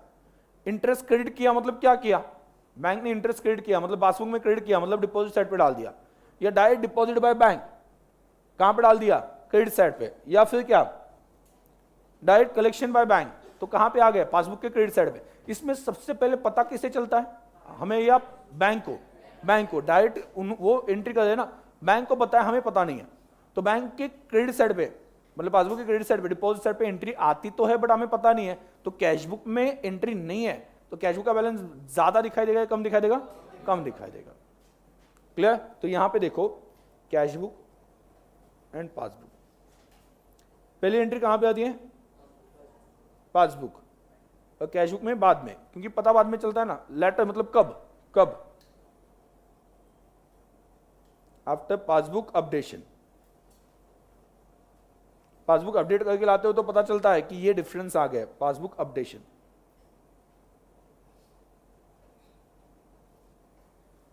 राइट, आगे बोलो क्या होगा, पासबुक में डिपॉजिट है, बैलेंस क्या होगा, बढ़ेगा ना, कौन से साइड पे लिखा जाएगा, पासबुक क्रेडिट साइड, और कैशबुक डेबिट साइड। पासबुक का बैलेंस बढ़ रहा है, कैशबुक का कम दिख रहा है। क्लियर, बोलो क्या करना है, मैच करना हो तो कैशबुक में ऐड, कैशबुक का बेस लेके चल रहे हो तो ऐड, और पासबुक का बेस लेके चल रहे हो तो लेस। आपको प्रॉब्लम में क्लियरली बताया जाएगा अगर पासबुक का बेस लेना हो तो, और पासबुक का बेस ले रहे हो तो आप क्या सोचोगे, पासबुक में क्रेडिट साइड पे दिख रहा है मतलब पासबुक में डिपॉजिट दिख रहा है, पासबुक का बैलेंस बढ़ेगा तो क्या करेंगे, लेस। पासबुक का ही सोचेंगे ना। अभी मुझे आपको दोनों चीजों का बताना पड़ रहा है, क्यों? क्योंकि मुझे पता नहीं कि आगे बेस कौन सा आएगा। बट जब आप प्रॉब्लम सॉल्व कर रहे हो, या तो पासबुक का बेस होगा, या कुछ नहीं बताया तो कैश बुक, और कुछ नहीं बताया तो कैश बुक का ही बेस लेके चलेंगे, क्योंकि अपने पास तो कैश बुक है, तो उसका बेस लेके वहां पे चल सकता है। ये समझा? कोई डाउट है? नहीं? आगे।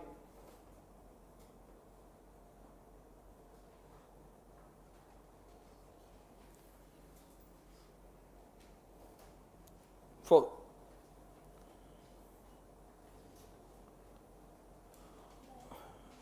Interest deducted by bank, deducted oblique debited oblique charged by bank,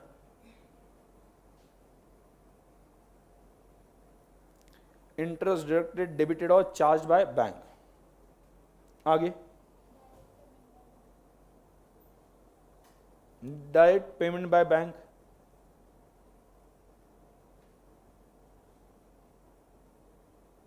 bank charges, deducted by bank. इन सभी में डायरेक्ट पेमेंट हो, bank charges deducted by bank हो, या इंटरेस्ट डिडक्टेड बाय बैंक में हो, सिमिलरिटी है ना? क्या हो रहा है? पहले किसे पता है? बैंक को। मतलब पहले एंट्री कहां पे होगी? पासबुक। पासबुक का बैलेंस बढ़ेगा या कम होगा? कम होगा। पासबुक का बैलेंस क्या होगा? कम होगा ना, वहां से कट हो गए पैसे।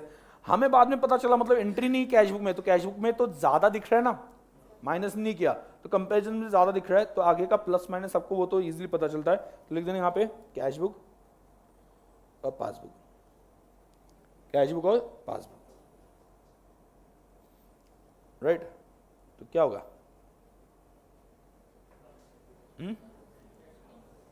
कैश बुक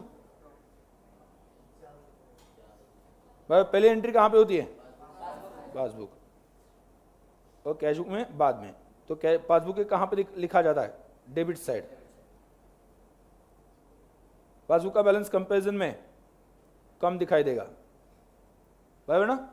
वहां से डिडक्ट हो गया। कैश बुक में एंट्री नहीं, इस वजह से ज्यादा दिखाई देगा। तो क्या करना है? और कम हो गया तो ऐड कर दो, और ज्यादा हो गया तो लेस कर दो। क्लियर? आगे। यहां तक कोई डाउट है? कोई शक? नहीं? पक्का? ओके। आगे पांचवा, अभी आपने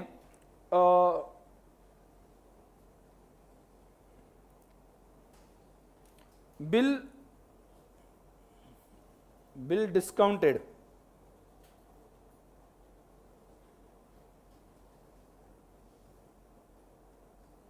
is dishonored. Bill discounted is dishonored.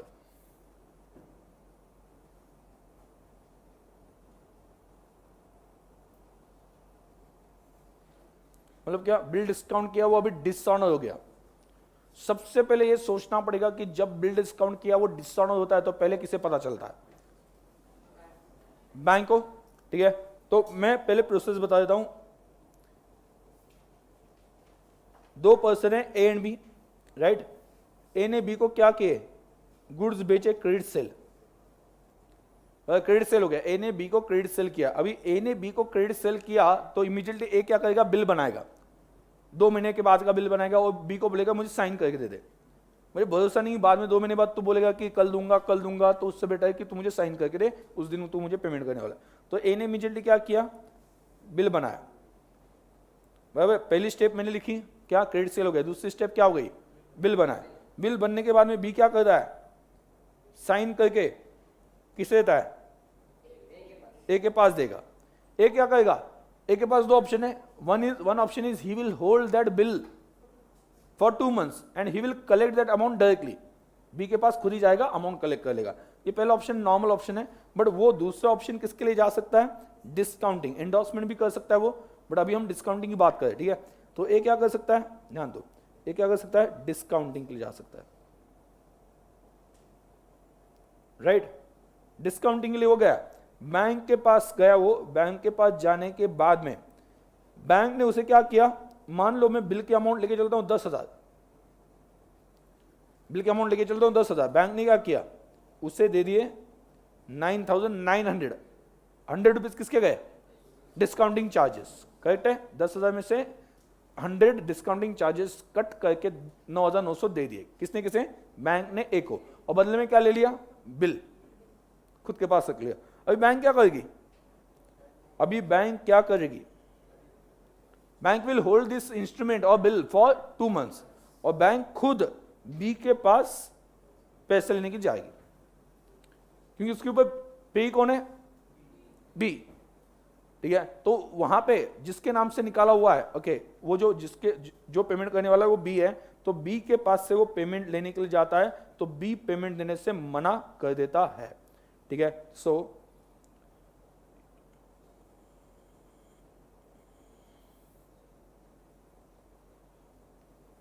हमने रिक्वेस्ट फॉर पेमेंट की, बी ने क्या किया,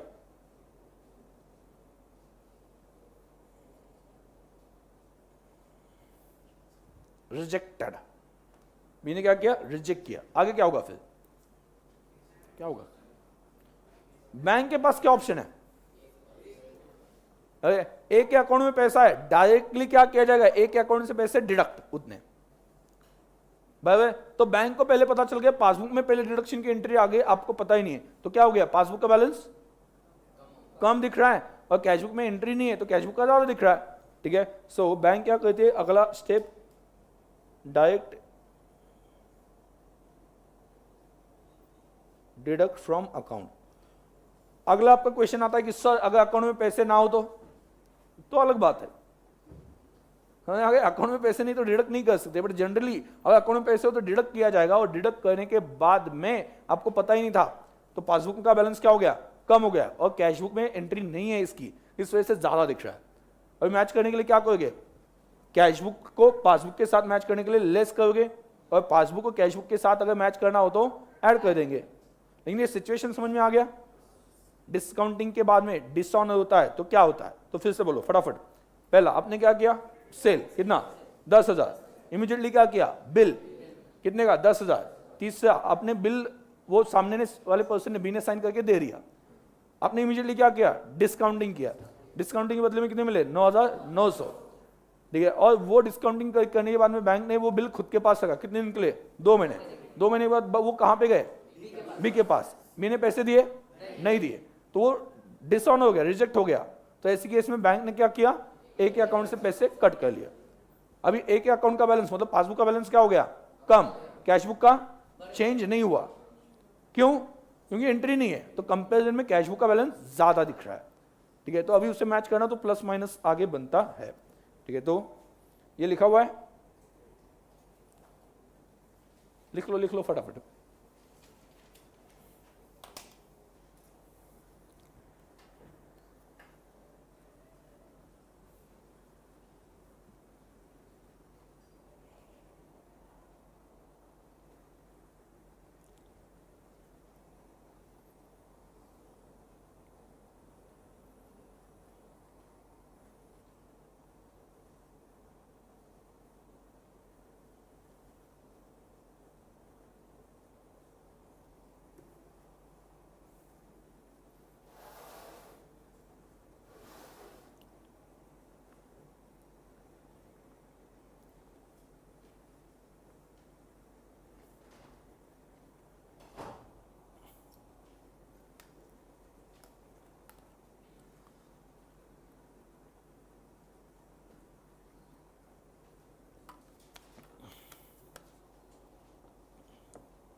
हो गया?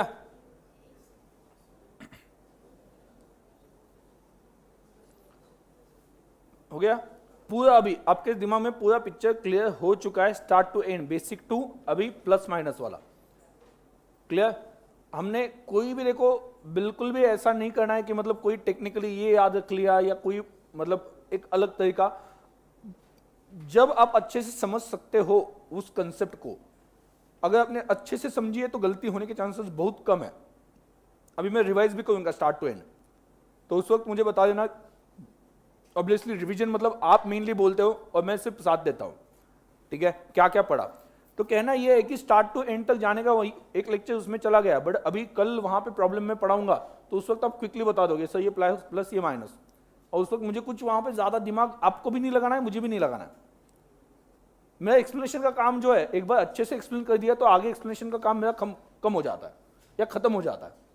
आगे जब मैं प्रॉब्लम सॉल्व करूंगा तो आपको ज्यादा एक्सप्लेन करने की जरूरत नहीं ना, क्योंकि स्टार्ट टू एंड आपको पता है कि क्या होता है और क्यों होता है, ठीक है? इसी वजह से हमने पहले एंट्री से स्टार्ट किया, याद है? चलो मुझे बता दो पहले हमने क्या किया था, याद है? ए एंड बैंक, स्टार्ट में सब कुछ याद है? ए एंड बैंक मैंने पहला एग्जांपल लिया था, ए ने डिपॉजिट किया, तो बोलो ए ने डिपॉजिट किया तो ए क्या बोलेगा? Bank account debit to cash account, और बैंक क्या बोलेगी? Cash account debit to A account. मतलब इसमें मैंने एक कंक्लूजन निकाला, दूसरी एंट्री भी की थी बट ठीक है वो छोड़ दो, बट कंक्लूजन क्या निकला? जब हम बैंक को डेबिट देते हैं बैंक हमें क्रेडिट देता है। तो इससे मुझे एक बात पता चल गई, जो एंट्री हम कैशबुक में डेबिट साइड पे लिख रहे हैं वही एंट्री पासबुक में क्रेडिट साइड पे लिखनी चाहिए, और जो एंट्री हम कैशबुक में क्रेडिट साइड पे लिख रहे हैं वो पासबुक में डेबिट साइड पे दिखनी चाहिए। इससे मुझे रिलेशन समझ में आ गया कि यहाँ पे जो दिखेगा उसके अपोजिट पासबुक में दिखेगा। तो कंपैरिजन करने के लिए ये बहुत इंपॉर्टेंट है। उसके बाद में आगे हमने पढ़ा, आगे क्या पढ़ा? इसके अगला कि हाँ हमने यहां पे अकाउंट का देख लिया। अकाउंट में कैशबुक की डेबिट साइड कौन सी होती है? डिपॉजिट होती है। कैशबुक की डेबिट साइड कौन सी होती है? डिपॉजिट। अगर कैशबुक की डेबिट साइड डिपॉजिट है तो क्रेडिट साइड कौन सी होगी? विड्रॉल। और पासबुक में क्या होगा? अगर कैशबुक की डेबिट साइड डिपॉजिट है, पासबुक की क्रेडिट साइड डिपॉजिट होगी। अगर कैशबुक की क्रेडिट साइड विड्रॉल है तो पासबुक की डेबिट साइड विड्रॉल होगी। उससे हम अगले पॉइंट पे चले गए। कौन से पॉइंट पे चले गए? अगर कैशबुक की डेबिट साइड डिपॉजिट है और डिपॉजिट साइड ज्यादा है तो डेबिट साइड ज्यादा है मतलब क्या? बैलेंस होगा। डेबिट बैलेंस मतलब क्या? बैलेंस। और अगर कैशबुक की डेबिट साइड डिपॉजिट है और वो ज्यादा होने से बैलेंस आता है तो कैशबुक पासबुक की क्रेडिट साइड ज्यादा होगी और उससे क्या मिलेगा? क्रेडिट बैलेंस, और वो बैलेंस है। बराबर? तो हमने इससे भी एक रूल निकाला। रूल क्या था? Debit balance of cashbook is equal to credit balance of passbook means balance. और दूसरा रूल क्या निकाला? Credit balance of cashbook is equal to debit balance of passbook, it means overdraft, ठीक है? और अनफेवरेबल और नेगेटिव बैलेंस। क्लियर? ये हमने वहां पे फाइंड आउट किया। उसके बाद में मैंने आपको बता दिया रीजन क्या है। रीजन क्या क्या है? Time difference. दूसरा क्या है? एरर, ठीक है? और तीसरा क्या है? फ्रॉड। फ्रॉड तो वो एंड में पता चल जाएगा। अपना काम क्या है? सॉल्व करते वक्त एरर्स और क्या? टाइमिंग डिफरेंस निकालना। मतलब उसकी वजह से जो डिफरेंस आते हैं उसको एडजस्ट कर देना। उसके बाद में हमने देखा एरर के कुछ एग्जांपल देखे, जैसे कि wrong debit given in passbook. तो इमीडिएटली क्या सोचना है? डेबिट मतलब पासबुक का डेबिट मतलब क्या? विड्रॉल। रॉन्गली दे दिया, इसका मतलब क्या? विड्रॉल साइड पासबुक की ज्यादा हो गई, पासबुक का बैलेंस कम हो गया। इतना पता चल गया तो आगे का तो समझ में आता ही। मतलब आपको जब तक साइड और बैलेंसेस क्लियर नहीं है ना तो ये चैप्टर कंफ्यूजन क्रिएट करता है। साइड और आपको बैलेंसेस क्लियर हो दिमाग में पक्का तो कंफ्यूजन कुछ भी नहीं होगा। सिंपल बात है। क्लियर? उसके बाद में हमने देखा टाइमिंग डिफरेंस। सबसे पहला timing difference, check deposited but not clear. तो चेक डिपॉजिट किया बट वो क्लियर नहीं हुआ, तो इसका मतलब क्या है? पहली एंट्री कहां पे आती है? कैशबुक। कैशबुक का बैलेंस क्या हो गया? बढ़ गया, और पासबुक का कंपैरिजन में कम दिख रहा है। तो इतना पता चल गया तो आगे आप एडजस्ट कर सकते हो प्लस माइनस। उसके बाद में दूसरा क्या था? Cheque issued but not presented. Cheque हमने दे दिया पेमेंट के लिए बट वो पेमेंट के लिए नहीं आया, तो आगे बोलो चेक इश्यू किया मतलब पहली एंट्री कैशबुक, कैशबुक का बैलेंस कम दिख रहा है, पासबुक का ज्यादा दिख रहा है, ठीक है? तो उस केस में आपको क्या करना है आगे का पता है। उसके बाद में direct collection by bank, direct deposit by customer in bank, और interest allowed by bank, interest credited by bank. इन सभी में क्या हो गया? पहले किसे पता है? पहले किसे पता है? पासबुक। पहले किसे पता है? बैंक। ओके, तो बैंक को पहले पता है तो एंट्री पहले, हाँ अभी बोलो क्या? पासबुक। पासबुक का बैलेंस बढ़ेगा, कैशबुक का कम दिखाई देगा। कम होगा नहीं, बोलते हो ठीक है, ओके, बट कंसेप्ट जो है वो कम दिखाई देता है। कंपैरिजन चल रहा है ना दोनों का, ठीक है? तो आपको आगे पता है, अगर कम दिख रहा है तो ऐड करना है, ज्यादा दिख रहा है तो लेस करना है, ठीक है? उसके बाद में अगला हमने पढ़ा direct payment by bank. Direct payment by bank, interest directed by bank, charges directed by bank. उसमें क्या हुआ? पहले किसे पता है? बैंक को। पहले एंट्री पासबुक, पासबुक का बैलेंस कम होगा, कैशबुक का ज्यादा दिखाई देगा, ठीक है? तो उसे एडजस्ट करना है। और लास्ट में हमने क्या पढ़ा था? Bills discounted is dishonoured. इससे क्या हुआ? Bills discounted is dishonoured. इससे क्या हुआ? देखो, पहले बिल डिस्काउंट किया तो हमने बैंक के पास से पैसे लिए, अभी वो डिसऑनर हो गया तो बैंक हमारे अकाउंट से पैसे कट कर दिए। तो उस केस में पहले किसे पता है? बैंक को। पहले एंट्री पासबुक, पासबुक का बैलेंस कम दिखाई देगा और कैशबुक का ज्यादा, ठीक है? तो ऐसे केस में हमें वो एडजस्ट करना है, प्लस माइनस करके दोनों को सेम लेवल पे लाना है। क्लियर? कोई डाउट है इन सभी में? पक्का? कोई डाउट नहीं है? श्योर? समझा गया स्टार्ट टू एंड, क्या, क्यों, कैसे, ईच एंड एवरीथिंग। बाय। अभी एक बात समझो,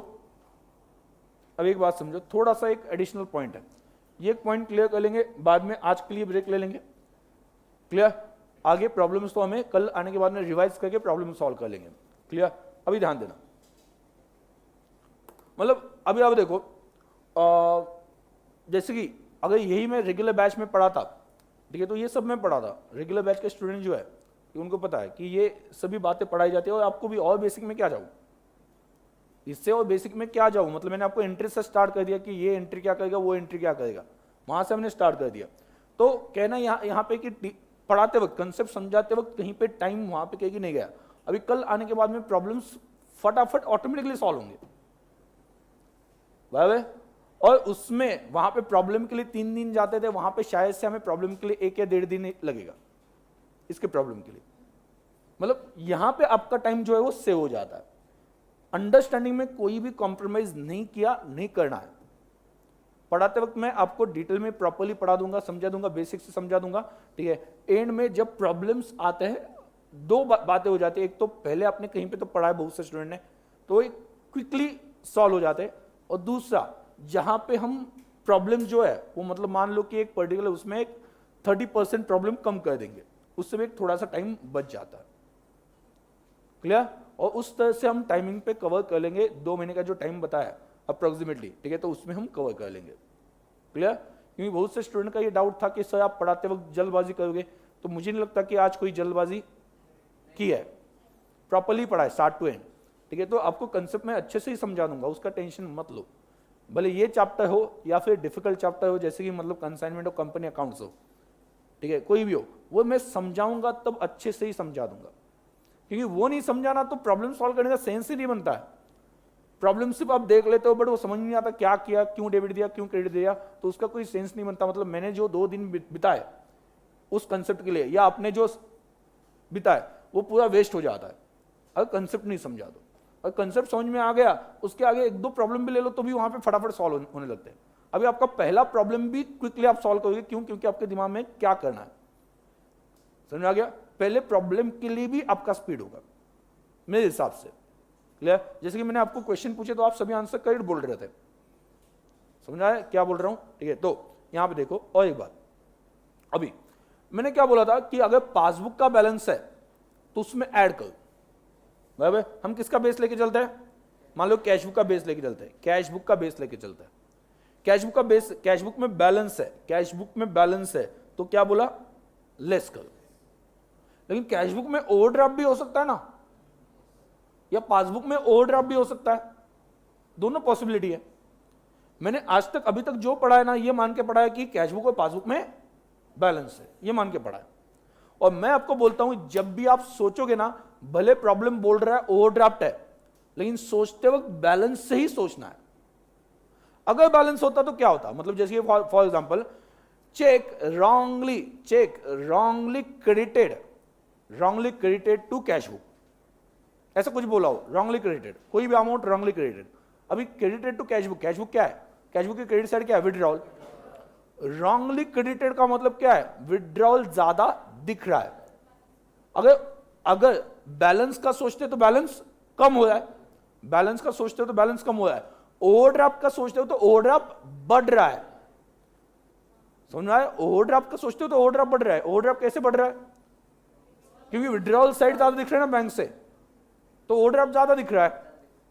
अभी ये हर टाइम क्या होता है मालूम है क्या, मैं अगर आपको हर प्रॉब्लम के लिए एक बार बैलेंस से पढ़ाऊं, एक बार ओवरड्राफ्ट से पढ़ाऊं, कंफ्यूजन तो होना ही है, ठीक है। तो मैं स्टूडेंट को क्या बोलता हूं कि आप मान लो कि ये बैलेंस ही है, ऐसा मान के चलो। बैलेंस होता तो क्या होता, बैलेंस कम हो जाता, रॉन्ग क्रेडिट से बैलेंस कम होता तो हम क्या करते, कैश बुक में बैलेंस कम हो गया तो उसे मैच करना, तो क्या करते, ऐड करते। अभी आप उस आंसर पे पहुंचे हो ऐड पे, लेकिन ओवरड्राफ्ट है, हमने ये ऐड किससे निकाला है, नहीं ऐड कैसे निकाला है, बैलेंस से, लेकिन ऊपर क्या है, ओवरड्राफ्ट है एक्चुअल में, ठीक है। तो overdraft is basically negative balance, overdraft is basically negative balance. तो आप क्या करते हो, प्लस माइनस में प्लस करने जाओगे, क्या होता है, माइनस ही होता है ना, ठीक है। तो इसे अल्टीमेटली क्या करना है, माइनस करना है ओवरड्राफ्ट से। लेकिन सोचने की स्टाइल चेंज नहीं होगी, सिर्फ उतना ही सोचना है, बैलेंस अगर होता तो प्लस होता तो इमीडिएटली माइनस कर दो,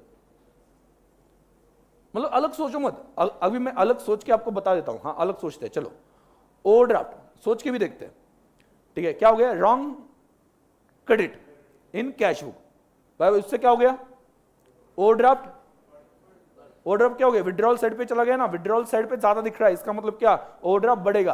अभी ओवरड्राफ्ट बढ़ गया तो उसे मैच करना है, क्या करोगे, लेस करेंगे। मैंने क्या किया, यहां पे लेस ही किया है ना, लेस किया है, सिर्फ तरीका अलग है। मैं ये तरीका ज्यादा मतलब आपको रिकमेंड करता हूं। स्टूडेंट्स क्या करते हैं, बाद में घर पे जाके ओवरड्राफ्ट से सोचने लगते हैं। अब दो तरीके से क्यों सोचना है, मतलब सिंपल बात है, आप पहले इस तरीके से बैलेंस से सोचोगे कुछ प्रॉब्लम के लिए, और कुछ प्रॉब्लम के लिए ओवरड्राफ्ट से सोचोगे। ओवरड्राफ्ट से सोचना ज्यादा कंफ्यूजिंग है, मैंने बोला, ठीक है। एक लेट अस से वही एग्जांपल अगर बैलेंस का मैं लेके चलता हूं, ठीक है, amount twice credited in passbook, अगर twice credited in passbook balance है ऐसा मान के चलो, ठीक है। तो क्या हो जाएगा, क्रेडिट मतलब क्या, डिपॉजिट साइड पे डबल गया मतलब क्या हो गया, बैलेंस का, बोलो मुझे, बैलेंस बढ़ गया। तो बैलेंस का जो है वो इमीडिएटली दिमाग में आता है, बैलेंस बढ़ गया।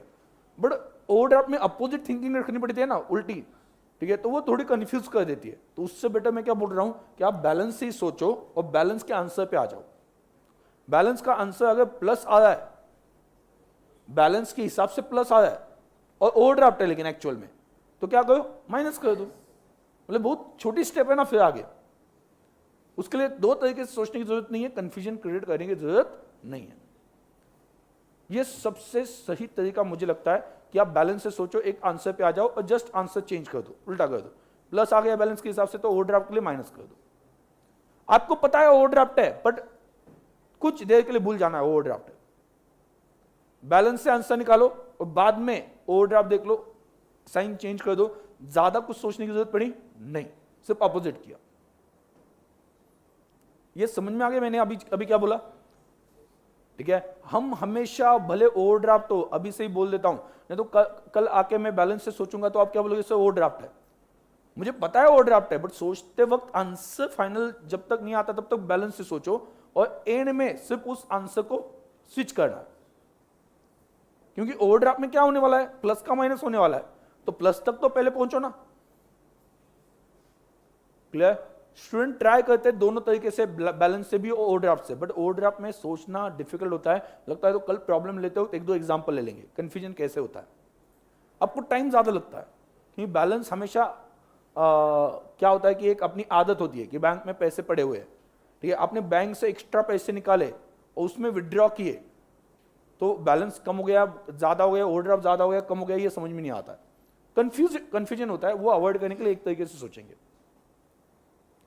क्लियर? क्या करना है बोलो, क्या करना है? पहले बैलेंस से ओवरड्राफ्ट है, हाँ, थोड़ी देर के लिए इग्नोर करो, मान के चलो बैलेंस ही है, आंसर पे आ जाओ।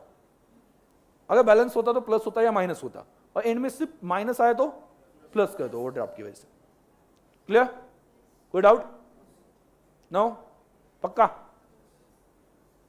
डन? समझ में आ गया लास्ट में? क्लियर?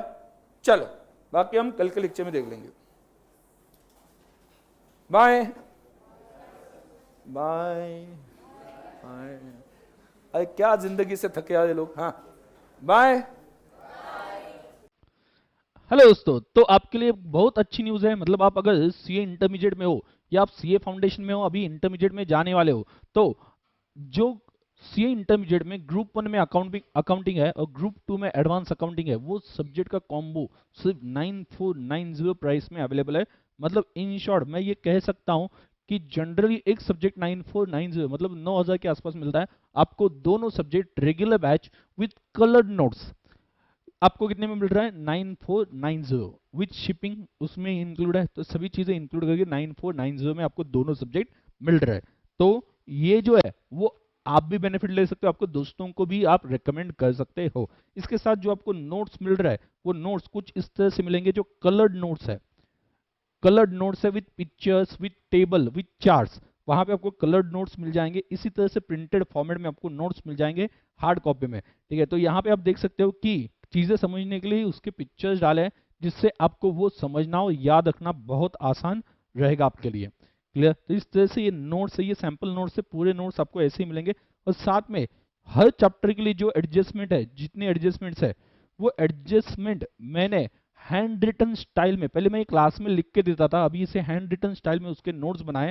ओके, ये आपको क्लास में प्रिंटेड, मतलब क्लास में मतलब आप पेन ड्राइव लेते हो तो उसके साथ प्रिंटेड फॉर्मेट में आपको मिल जाएगा, जैसे दिख रहा है वैसा आपको मिल जाएगा हर चैप्टर के लिए। मतलब समरी बुक है जो इस तरह से आपको मिल जाएगी, जिसमें सभी एडजस्टमेंट्स जो है, जो इंपॉर्टेंट कंसेप्ट्स हैं, ओके, इंपॉर्टेंट फॉर्मेट्स है, वो यहाँ पे हैंड रिटन स्टाइल में मिल जाएंगे। मतलब एक चैप्टर लगभग 4 to 5 पेजेस में उसकी समरी एडजस्टमेंट्स वहां पे दिए गए। तो आपको अगर पूरा रिवाइज करना हो, पूरा सिलेबस रिवाइज करना हो, तो मेरे हिसाब से एक 3 घंटे में आप पूरी समरी रिवाइज कर सकते हो। इवन अकाउंटिंग स्टैंडर्ड जो है उसके चार्ट्स भी यहाँ पे एंड में दिए गए इस नोट्स में। क्लियर? मतलब प्राइस कम है तो क्वालिटी कहीं पे भी कॉम्प्रोमाइज नहीं किए। ओके, और ये जो नोट्स है, ओके, ये जब इंट्रोड्यूस किए थे that was first time in India कि जो कलर्ड नोट्स आ गए और अकाउंटिंग के लिए समरी हैंड रिटन स्टाइल में कलर्ड में इंट्रोड्यूस की गई। क्लियर?